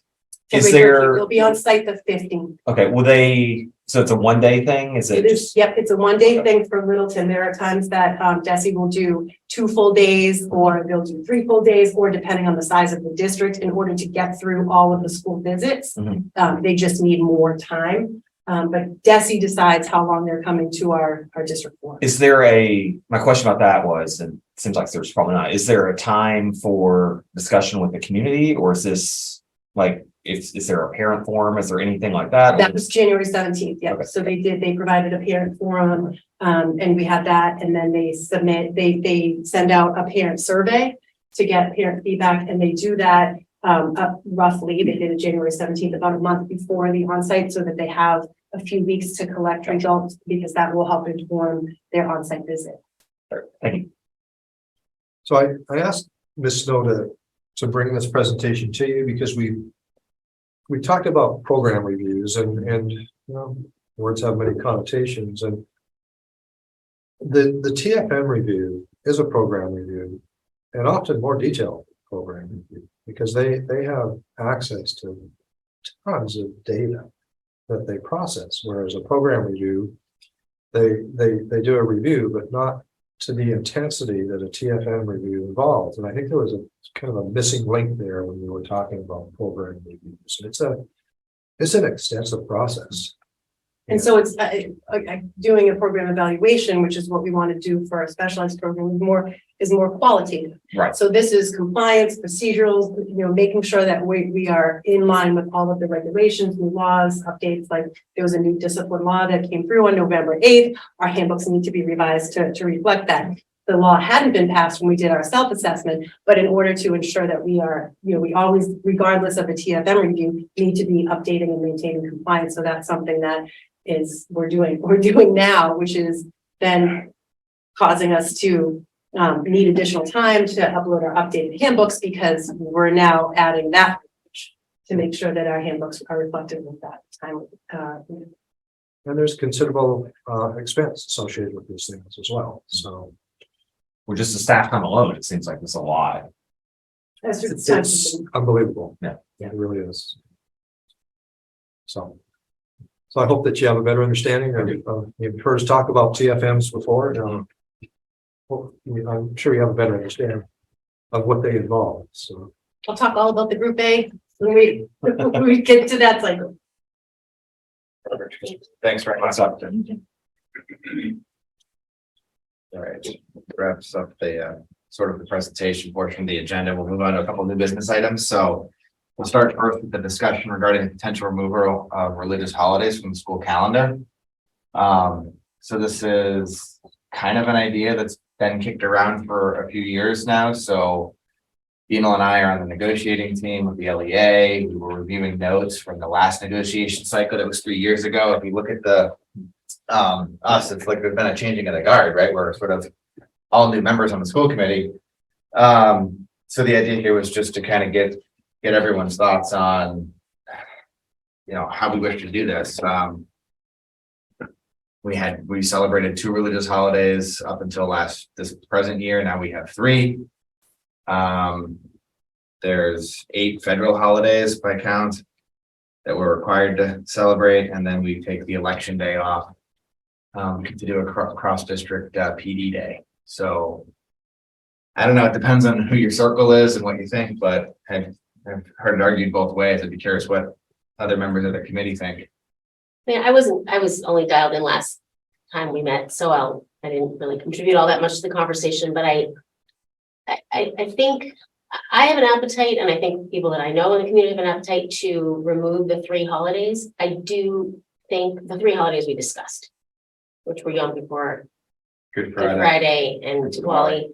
I do think, as was said 2 weeks ago, that the optics of removing, you know, Diwali immediately after we just created it as a holiday, you know, as a day off, are not good. And it, you know, so I think that's concerning. I think we did the right thing in adding it to the calendar, but I also think, you know, that cumulative effect is going to take its toll on the length of the school year. So I don't know. I think we could get to a point where we would take away all 3, but I don't know if we want to do it immediately after we made the decision to add it.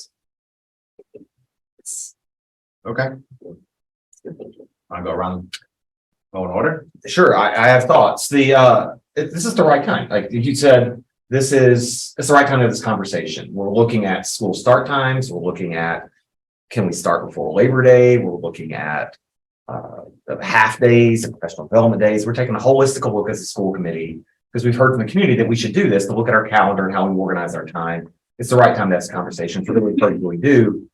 It's also appropriate to acknowledge that 10 months ago, we were sitting around these tables and we heard from students, from community members, we had a petition of 400 signatures, and we took a vote I was really proud of, to add Diwali to the calendar.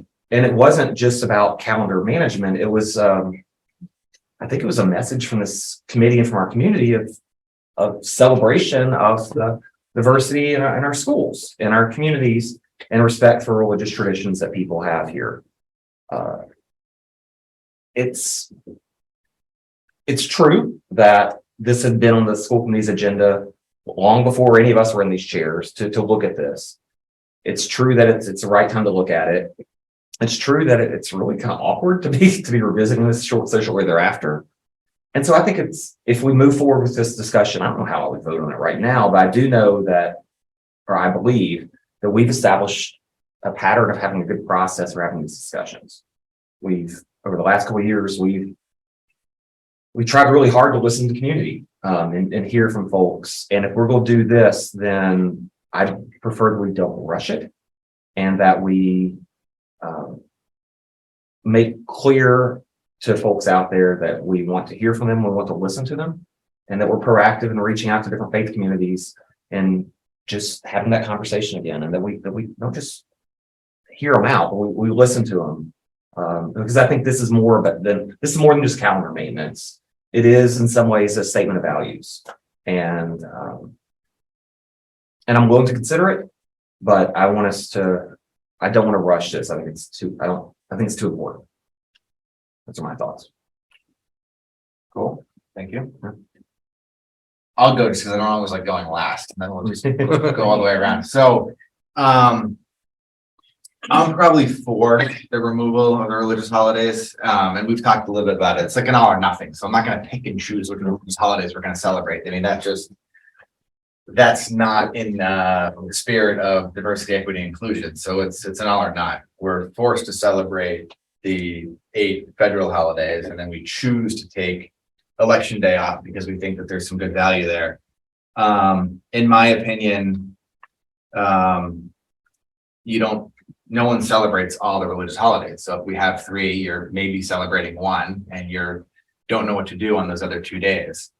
And if you look at our school calendar, we've got a ton of starts and stops. Like there's very few weeks where we have 5 consecutive days. And then this idea kind of came to me a couple of years ago with the addition of Juneteenth. So that's a federally mandated holiday, and it happens to coincide with when school typically might end. So by eliminating the religious holidays, we can almost guarantee that we would end our school year prior to June 19th. And then one year, a couple of years ago, I think Juneteenth fell on a Sunday, so therefore we had to observe it on a Monday, and then we ended with a half day on Tuesday. So it just felt like bad calendar management. So that's where I'm all in favor of just removing them. If you're celebrating a religious holiday or event, I believe your rights are protected in the handbook or by school committee policy, where if you chose to take the day off, you wouldn't be penalized for missing an exam or turning an assignment in. So the rights and protections are all there. Just feels like a little outdated to be having everybody taking all of these days off when only certain members of our community are celebrating the holidays. Stacey? I'm really torn on this one. I wasn't on the school committee when this was voted in. But I definitely see both sides of it. You know, I'm the person to say we need to be more efficient with our calendar and try to help these kids have a little bit more stamina in the schools, because their calendar right now it's really tricky for them. It's very few and far between that they have a full week of school, and it's hard for parents, and it's hard for, I think, for the kids to really kind of get into a stable schedule. And when it comes to the holidays, I mean, I'm with you, Brad, and I feel like it would be good to have some community input. But I was thinking about that today, like we've already got the community input. That's what it was kind of voted on before, because we got that input. And I don't know how we would pull that off to put something out there that would get a. Yeah, I wasn't thinking like a survey. I'm sorry to interrupt your time. I was thinking just this should be done with the public's full awareness, right? It's nothing that comes up at 8:35 and on an agenda that probably a lot of people haven't seen as much. Right. So if we're gonna do this, I think we need to use our social media platforms or have a vote on this. We're not voting tonight. But spend the next 2-3 weeks actively seeking out input. Email us, let us know, your opinions, and then to take it seriously. I wasn't suggesting the whole kind of set of surveys and feedback. This is what I'm trying to think of today is how do we get that feedback that represents both sides of someone saying, it's great that you guys are being inclusive to everyone, but we would appreciate not having it. Yeah. Even though it's within our religion or whatever, we're fine just taking the kids out of school or having that time off. I don't know if we would get balanced input on that, because it's usually the people that want it that are gonna be speaking up about it. I guess I'm kind of assuming that, that's what we voted, you guys voted on, a few years ago, is because the people that wanted it were the ones that were speaking up about it. And there's probably not too many people saying they're against it. Yeah, no, I think the initiative came from the community who Right. wanted to make Diwali a day off. Right. But I do think, to Brad's point, if we 5 of us used our social media platforms and whatever else and let the community know, hey, we're gonna be voting on this, send us emails, letting us know, dial in. I think we'll get input Get from both something, sides. Yeah. I do. Yeah, so I would be probably more comfortable doing that, just getting a little bit more feedback and input. Now that maybe we can just say, we've tested it out for a year, you guys see what the schedule is like. Yeah. Do we want those 3 days back, or are we fine just keeping them in? I think would be worthwhile, just to continue to be inclusive and to just kind of be in line with the culture of our community, and just to make sure that we're kind of staying focused on that, and allowing the community to give us some input. Make a good decision. I think similarly, it's not an issue that's really black and white, I think, for me. And I also wasn't here last year. I'm privileged to be South Indian in this case, or South Asian. Growing up, I was a minority as a South Asian. Nobody knew what Diwali was.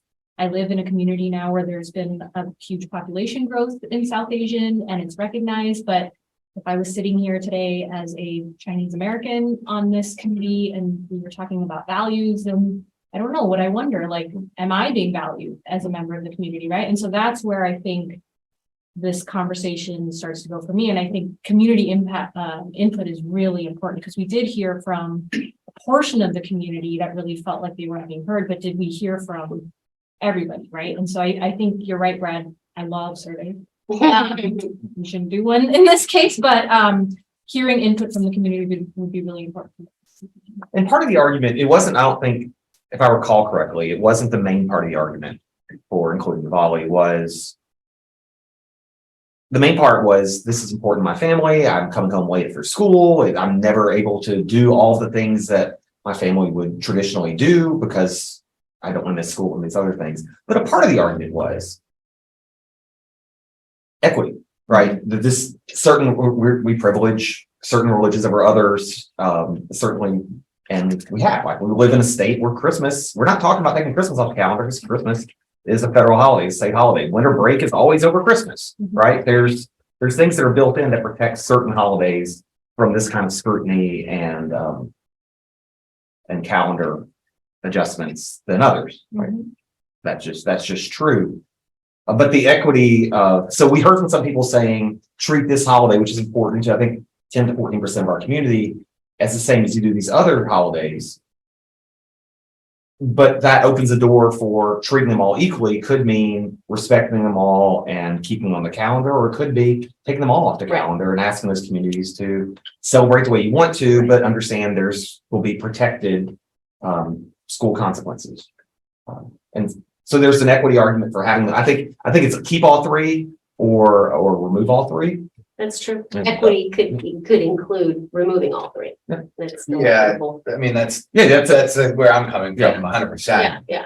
I mean, it was an easy decision for us to add volley last year because it felt like we already had 2 on the calendar. We heard from 450 people. It was important. It seemed equitable to add it. I'm not sure I'm not sure I would have been in favor of it if we weren't celebrating the 2 other religious holidays already. Like, to only add that one, I'm not sure how the vote would have gone. I'm not sure how I would have voted. But I want to just make that point that we were already celebrating 2, so it seemed very easy to add a third. Sure. Part of my hesitation with continuing to include them is, it's possible that we might be looking at a 4th religious holiday at some point down the road, or, who knows how the demographics are going to change in town. And as we become more and more diverse community, which is a good thing, pretty soon we're going to run out of days in the calendar year to celebrate everybody's holidays, because we'll be getting out like after June 30th, which is no one would want and contractually we would have a problem with. So I don't know, I just felt like it was time to have the discussion. We can continue the discussion. There's no vote on the agenda, so we're not planning on taking a vote, but just kind of wanted to check in with everyone. So can I ask maybe it's a question for you and for Kelly, if we did decide to take a vote and a vote to remove these past, I guess, when do we need to have the calendar ready for our consideration? Is it March usually? Yeah, March is typically when we do it. So we really don't want to do it much later than that because, people are wondering what the year's going to look like and they're making plans already. Right. So, the only thing, I see both sides of this and I support both sides, but a philosophy I've used, and I say it with our leadership team quite often, is before you give something, you need to ask yourself the question: is this something you can sustain over a period of time? And that's what we're doing business. But we just approved it last year, and it's tough to justify why we would make such a change so quickly. When I look at it as a change process, it may be better suited to reevaluate it 3 years from now, when it's run its course for 3 years. It just seems rather quick to me to change direction. But I'm in full agreement that it's not an equity issue if you take all 3 away. yeah, So I don't see that side of it at all, because when we were asked to potentially add the holiday. I was voicing concern. I mean, I was ultimately for it, but I was saying, geez, maybe we should consider removing them all. And that was last year. So here we are a year later, and I'm not looking to take one holiday away. I'm asking, would there be an appetite to remove all of the holidays, all of the religious holidays? Yeah, I agree with you. I thank you for that point of view, but I don't necessarily see that. Last year, I think it would have been jolting if we, in response to the community's request to add this holiday, if we were like, no, and we're taking away 2 of them. I mean, I think it's a little more, it makes a little more sense, at least if we were to do it this year. Say, listen, we heard you, we gave that holiday because we believe in equity.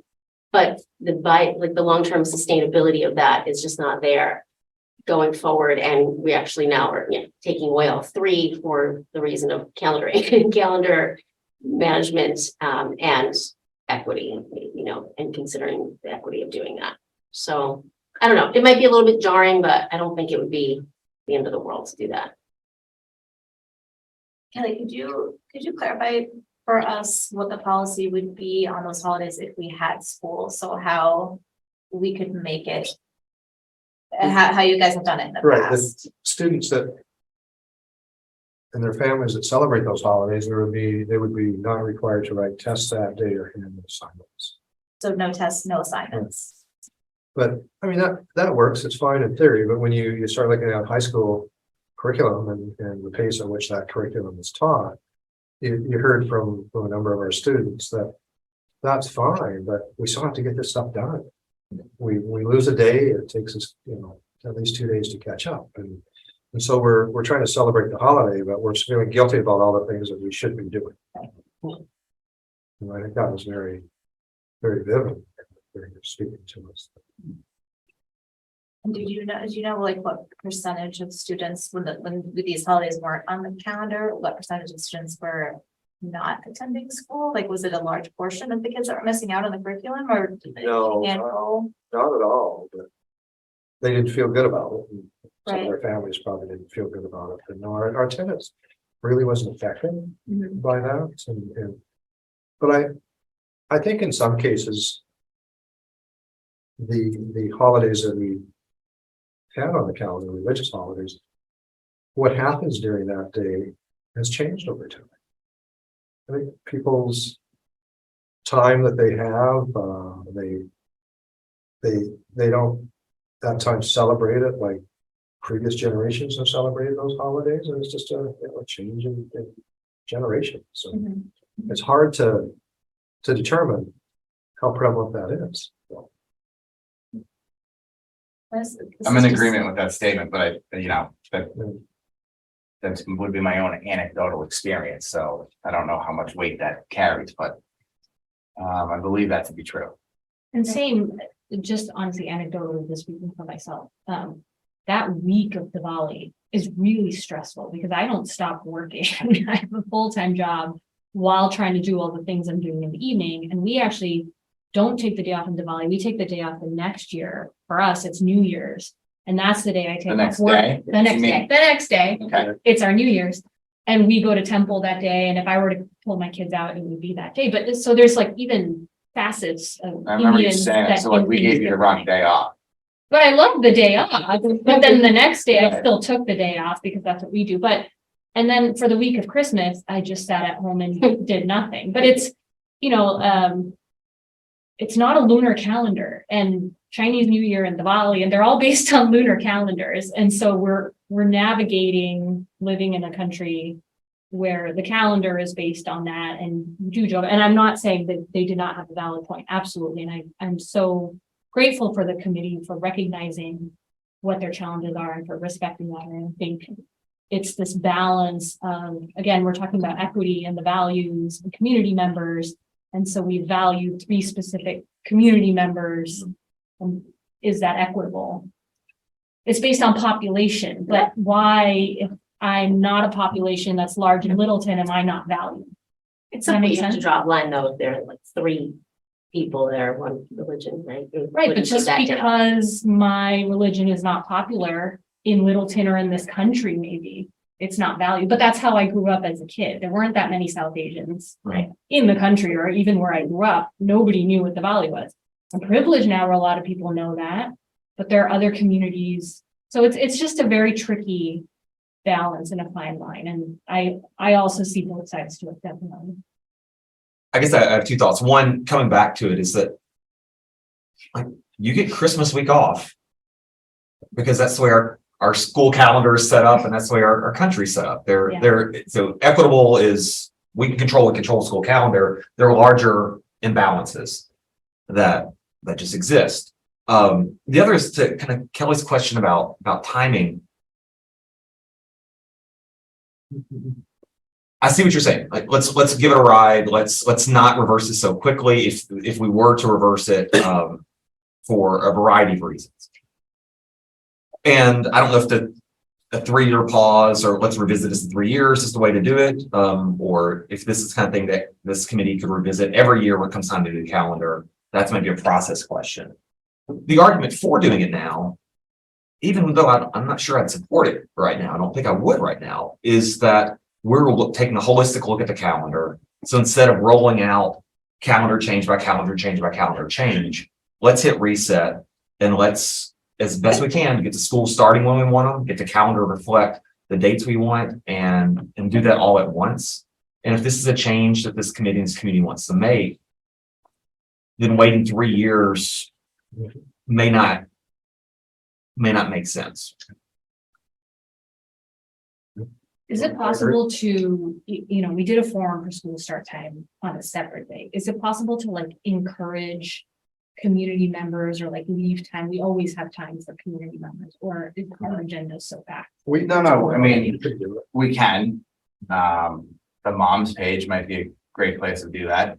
Yeah. You mean doing it again?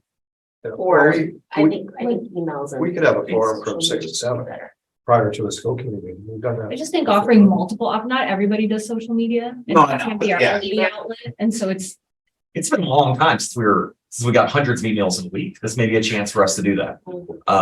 Right. So I just think, and maybe maybe there won't be a lot of community feedback, and we'll vote our conscience and vote what we think is right. Just purely based on our own kind of approach to this. And that's ultimately what we'll do anyway. But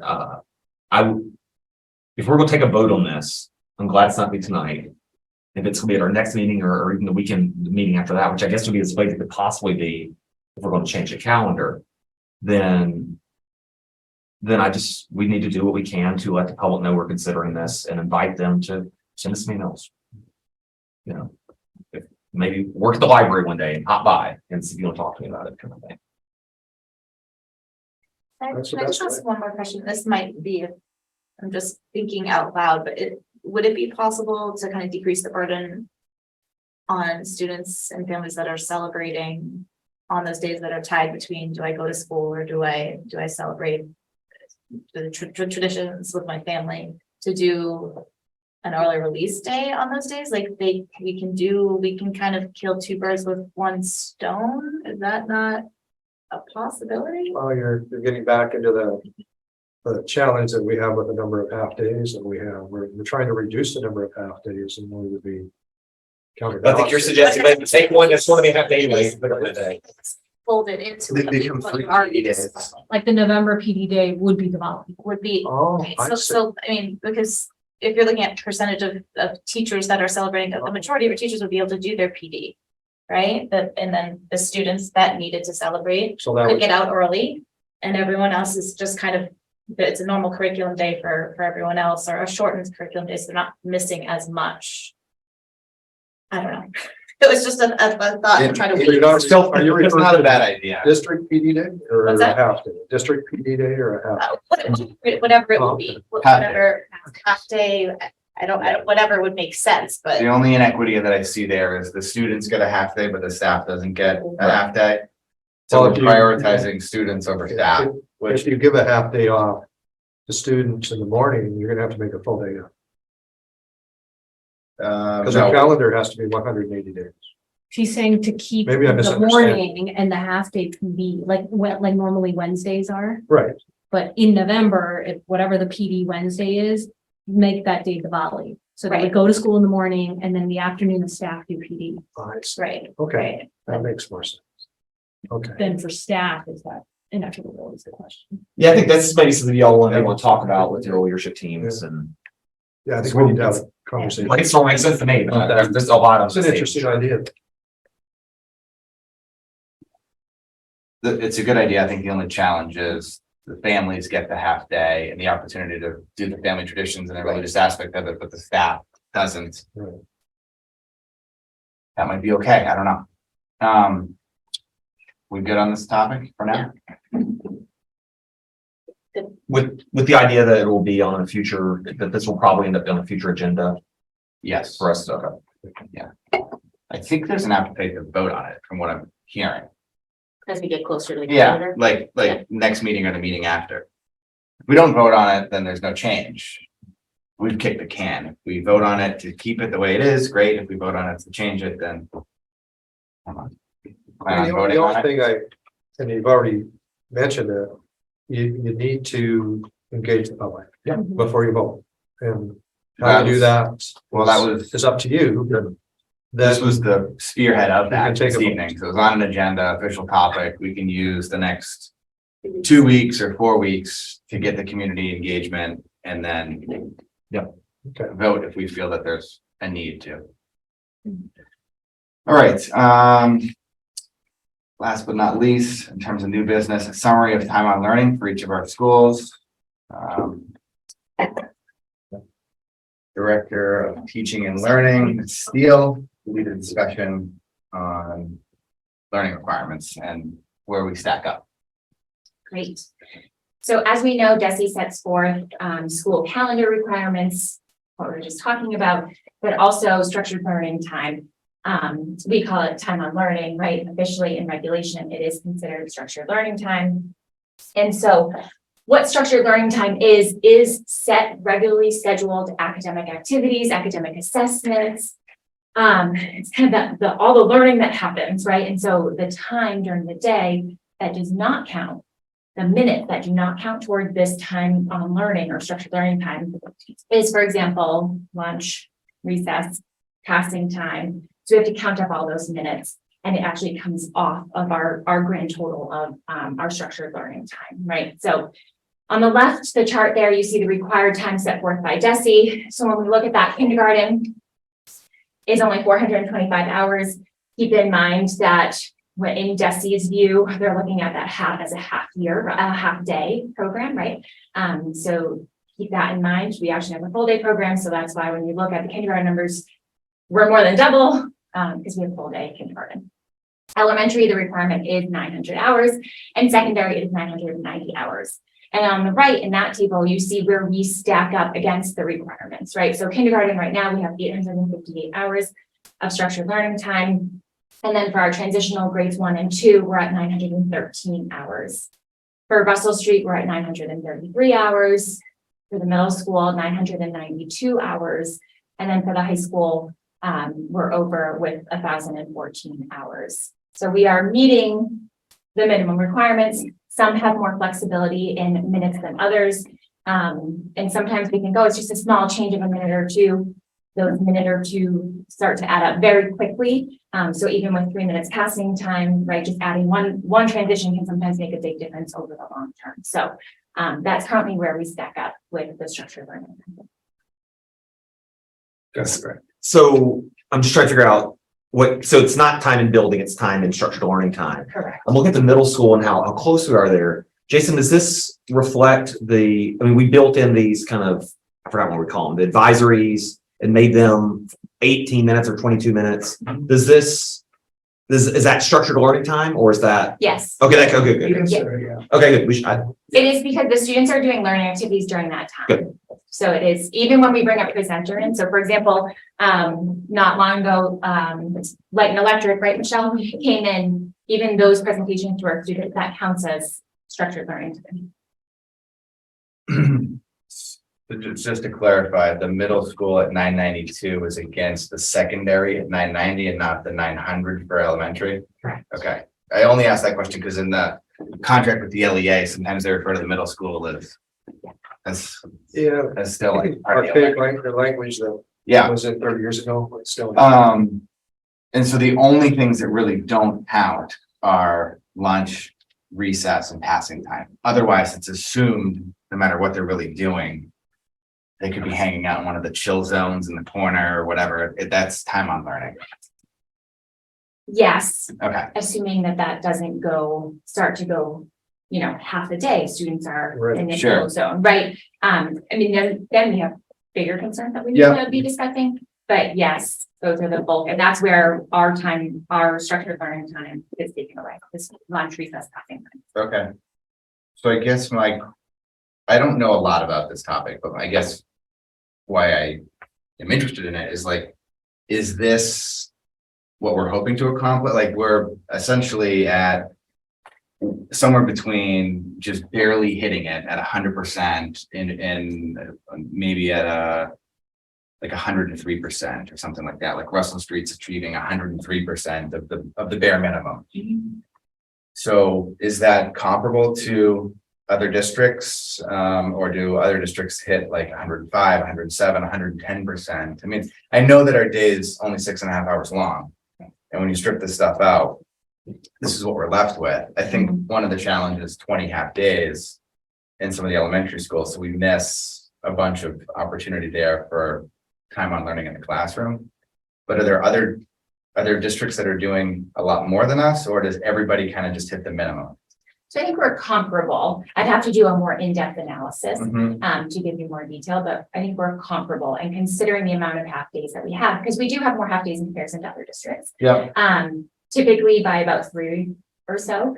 And yet we still reach or surpass. So I can say that we are comfortable with where we currently stand. Of course, do we want more structured learning time? Absolutely. Yeah. But we also need to realize the developmental age that our students are at and what is needed. And for, a kindergartner, they need that recess time. Sure. And one could argue actually a lot of learning happens during recess time for those young ones. So And right now are at lunch, comfortable. like at lunch as well. I mean, we talked. Absolutely. But the lunch topic comes up because sometimes people say, oh, my younger student, it's only 22 minutes, and by the time they get there, and then they have to get in line, they don't even have enough time to really eat their food.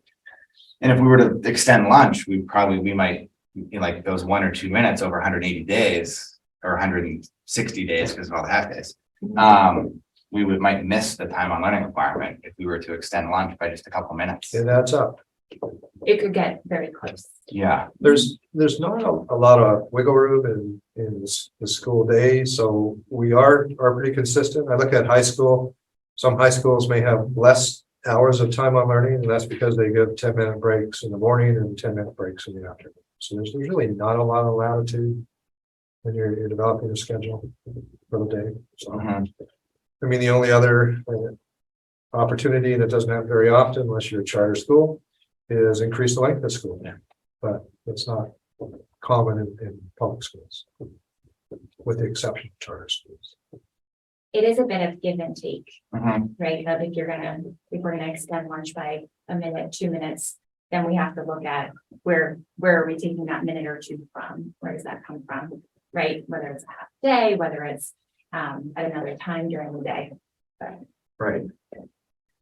Can I just comment? So I think as we're kind of looking and evaluating the calendar schedule, kind of like what our day-to-day, week-to-week schedule is there room to kind of evaluate what our days look like and how the time is being allocated? Because I'm glad Justin brought up the lunch thing, because we've thrown it around a little bit, but it doesn't seem like there's a lot of wiggle room to even stand on a podium to say, can we increase our school lunch times? But is there a way to evaluate and see what we can do to make our days a little bit more efficient, to see if we can prioritize some things that maybe the kids might need more of? Well, there's limited time, and in terms of lunchtime, I mean, you probably need to hear from our principals. They're in the cafeteria every day. I made a few comments when we were in executive session. And if you wouldn't mind, I would love to hear from Mrs. Kane and Mrs. Temple on this topic. No, thank you. Everybody here has kids. A 5-year-old for 30 minutes of lunch is going to be very difficult. So think when you have dinner, does your 5-year-old sit for 30 minutes and no, They're watching YouTube videos. they're done in like 10 minutes. And so, when Dr. Clinton was talking about, how much time the kids need, I think the 20-minute lunch period we have for K is more than appropriate. The beginning of the year, we give them 25. Yes, they don't know how to open their milk carton. They don't know where to sit. They don't know their table. So there's that acclimation period, but I think, 20 minutes is sufficient for our kids. When it's French toast stick day, and that is a day that everybody wants lunch, everybody needs help opening their syrup, there's spillage everywhere. So that is, I'm just giving you a picture into what a K lunch is like, and probably even 3rd, 4th, 5th lunch, they might have more fun with that. I don't know that we need more time at the lunch period. I'm just being honest with you. The kids that come in that are the last, usually they're the last that we call to line up. So if Mrs. Kane's class is last to come in, we call everybody's class first, and then Mrs. Kane is at the end so that class needs more time. They have that time. We do get maybe a handful of calls, if that, although I haven't heard any this year. My child hasn't had enough time to eat. We certainly make sure that they are eating. Sometimes we do say, all right, we have 2 minutes left. We need to do more munching and crunching and less talking in the cafeteria. So I think what we have right now is perfect. That's good. I would add just similar for Russell Street. During the pandemic, we increased lunch to 30 minutes. And honestly, I'm surprised that the adults survived it. It was deadly because the kids are done in 10 or 12 minutes. And then they really don't know what to do with themselves. And then the noise level is really loud. And then they're saying it's very loud in here and it's very difficult. It's really hard to get kids to slow down and eat. Even at the high school, I remember I'd go far enough back to where we experimented with that at the high school, and high school kids don't even manage it. They get antsy and they're ready to go. So our 22-minute lunch, what I did say to Dr. Quenchi the other day is Mrs. Romano and I are in the cafeteria every single day. And we dismiss by tables. So, and there are, today was one day where there was a student who just spent the whole time chatting and had a whole beautiful salad sitting in front of him at the end of lunch. And so he stayed.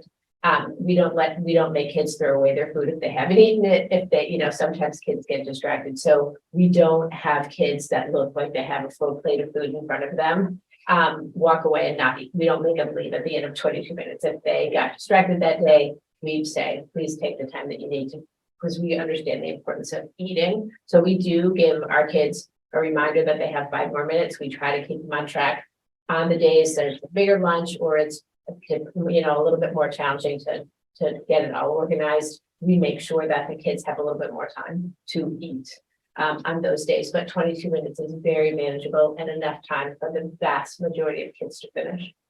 Okay. Good.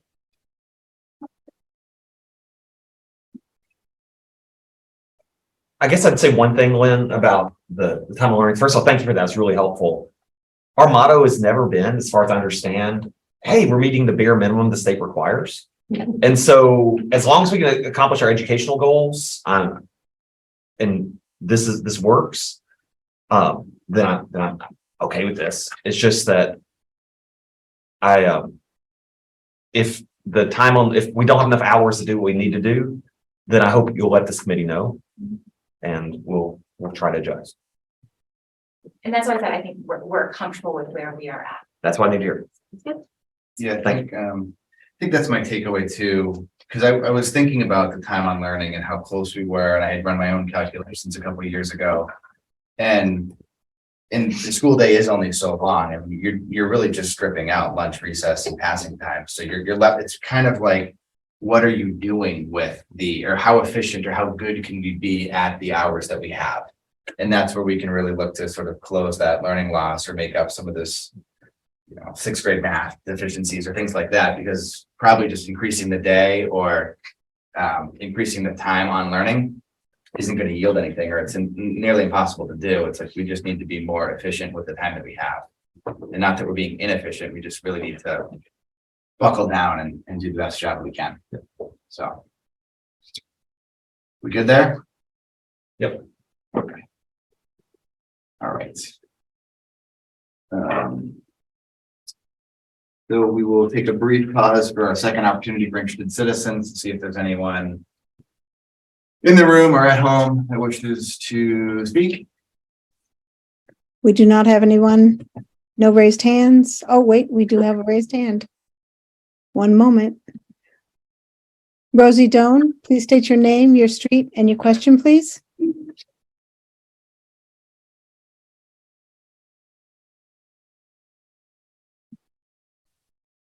Oh, there we go. Rosie?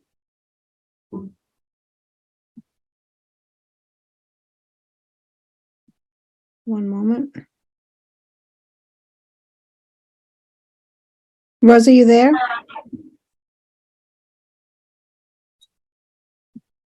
Not sure. I don't know, it looked like initially like she was muted, but not anymore. No. Maybe I'll try, I'm gonna pull her up on the panel and see what happens.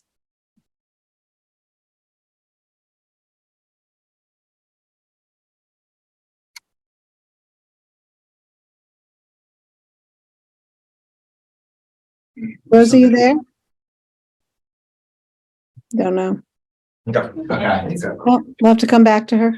All right. Try again at the end, or Rosie can send us an email. Okay. All right, we'll move on to subcommittee reports. So we PNBC, we got a Schcmte update, but anything else from PNBC? Our report, budget subcommittee report. So I think we have a meeting this week. Yeah, on Tuesday morning. The budget subcommittee met. And Stacy tagged along as well. Thank you very much. Because our intent was to finalize the information that we were going to present to the select board and the finance committee as it relates to our fiscal year 2024. And I had communicated to the select board and to the finance committee that we had some scheduling issues where we were only going to be able to have one member present, Stacy, for the Super Saturday where all the departments present. So alternatively, they offered for us to have a meeting with them Monday before, and as the three of us can make it, but it looks like the two of you can't. So I'm not trying to snub you at all, Stacy. It's like, all right. But you get your Saturday back, and Kelly and Steve get their Saturday back, and the three of us can present to the select board and the finance committee on Monday night. 5:30? 5:30. Gotcha. Is that okay? Yeah. Perfect. We could, you offered to call in. I don't think there's a capability to do that. Yeah, I think you can watch it, and if you wanted to, you could, but I hope that, It's probably the same as what we talked about. yeah, we're gonna present, we're not gonna need to vote on anything, so we'll have a quorum, we're posted, we're good. Okay. So I want to thank the select board and the finance committee for offering that time. Policy subcommittee? One policy up for second reading. It's policy JF for school admissions. I think Kelly, we presented this to us, helped present this last week. It's just getting us up to date on the most recent language and recommended from the state level association. It's a pretty basic policy. We've all read it. It just explains who gets to go to our schools. All children of school age who reside in the district will be entitled to attend public schools, as do certain districts, kids from outside of district who are admitted under our policies. Then explains, when you have to register for kindergarten and some of the mechanics of proof of vaccination and things like that. We have other policies that allow like military children who are coming in who may not, or foster children may not access those things. We have policies that allow for the exceptions that are already in place. And so the policy subcommittee is presenting this to the entire school committee for second reading, and we hope for a vote of approval. Entertaining questions? I don't have any issues with it. I wonder if we can present the draft watermark in a different way. If we could mark this as a draft in a different way so that we have an opportunity to not be guessing at some of the words. We took care of that last meeting, but it appeared again this meeting, so. My So- apologies. Yeah, I don't have any questions on it. Anybody else? There's not then on behalf of the policy committee, I'll move that we approve policy JF school admissions as our new policy. Motion's been made. Okay, great. Motion's been made by Mr. Austin, seconded by Mr. Marius. All those in favor indicate by saying aye. Aye. Aye. Motion passes. Thanks very much. Yep. Anything from feedback? Good, great. There is no need for an executive session this evening, so we can just accept the motion to adjourn. Move to adjourn. Second. Motion made by Mr. Osmond, seconded by Ms. Gold. All those in favor indicate by saying aye. Aye. We are adjourned. Thank you. Thank you very much. Monday.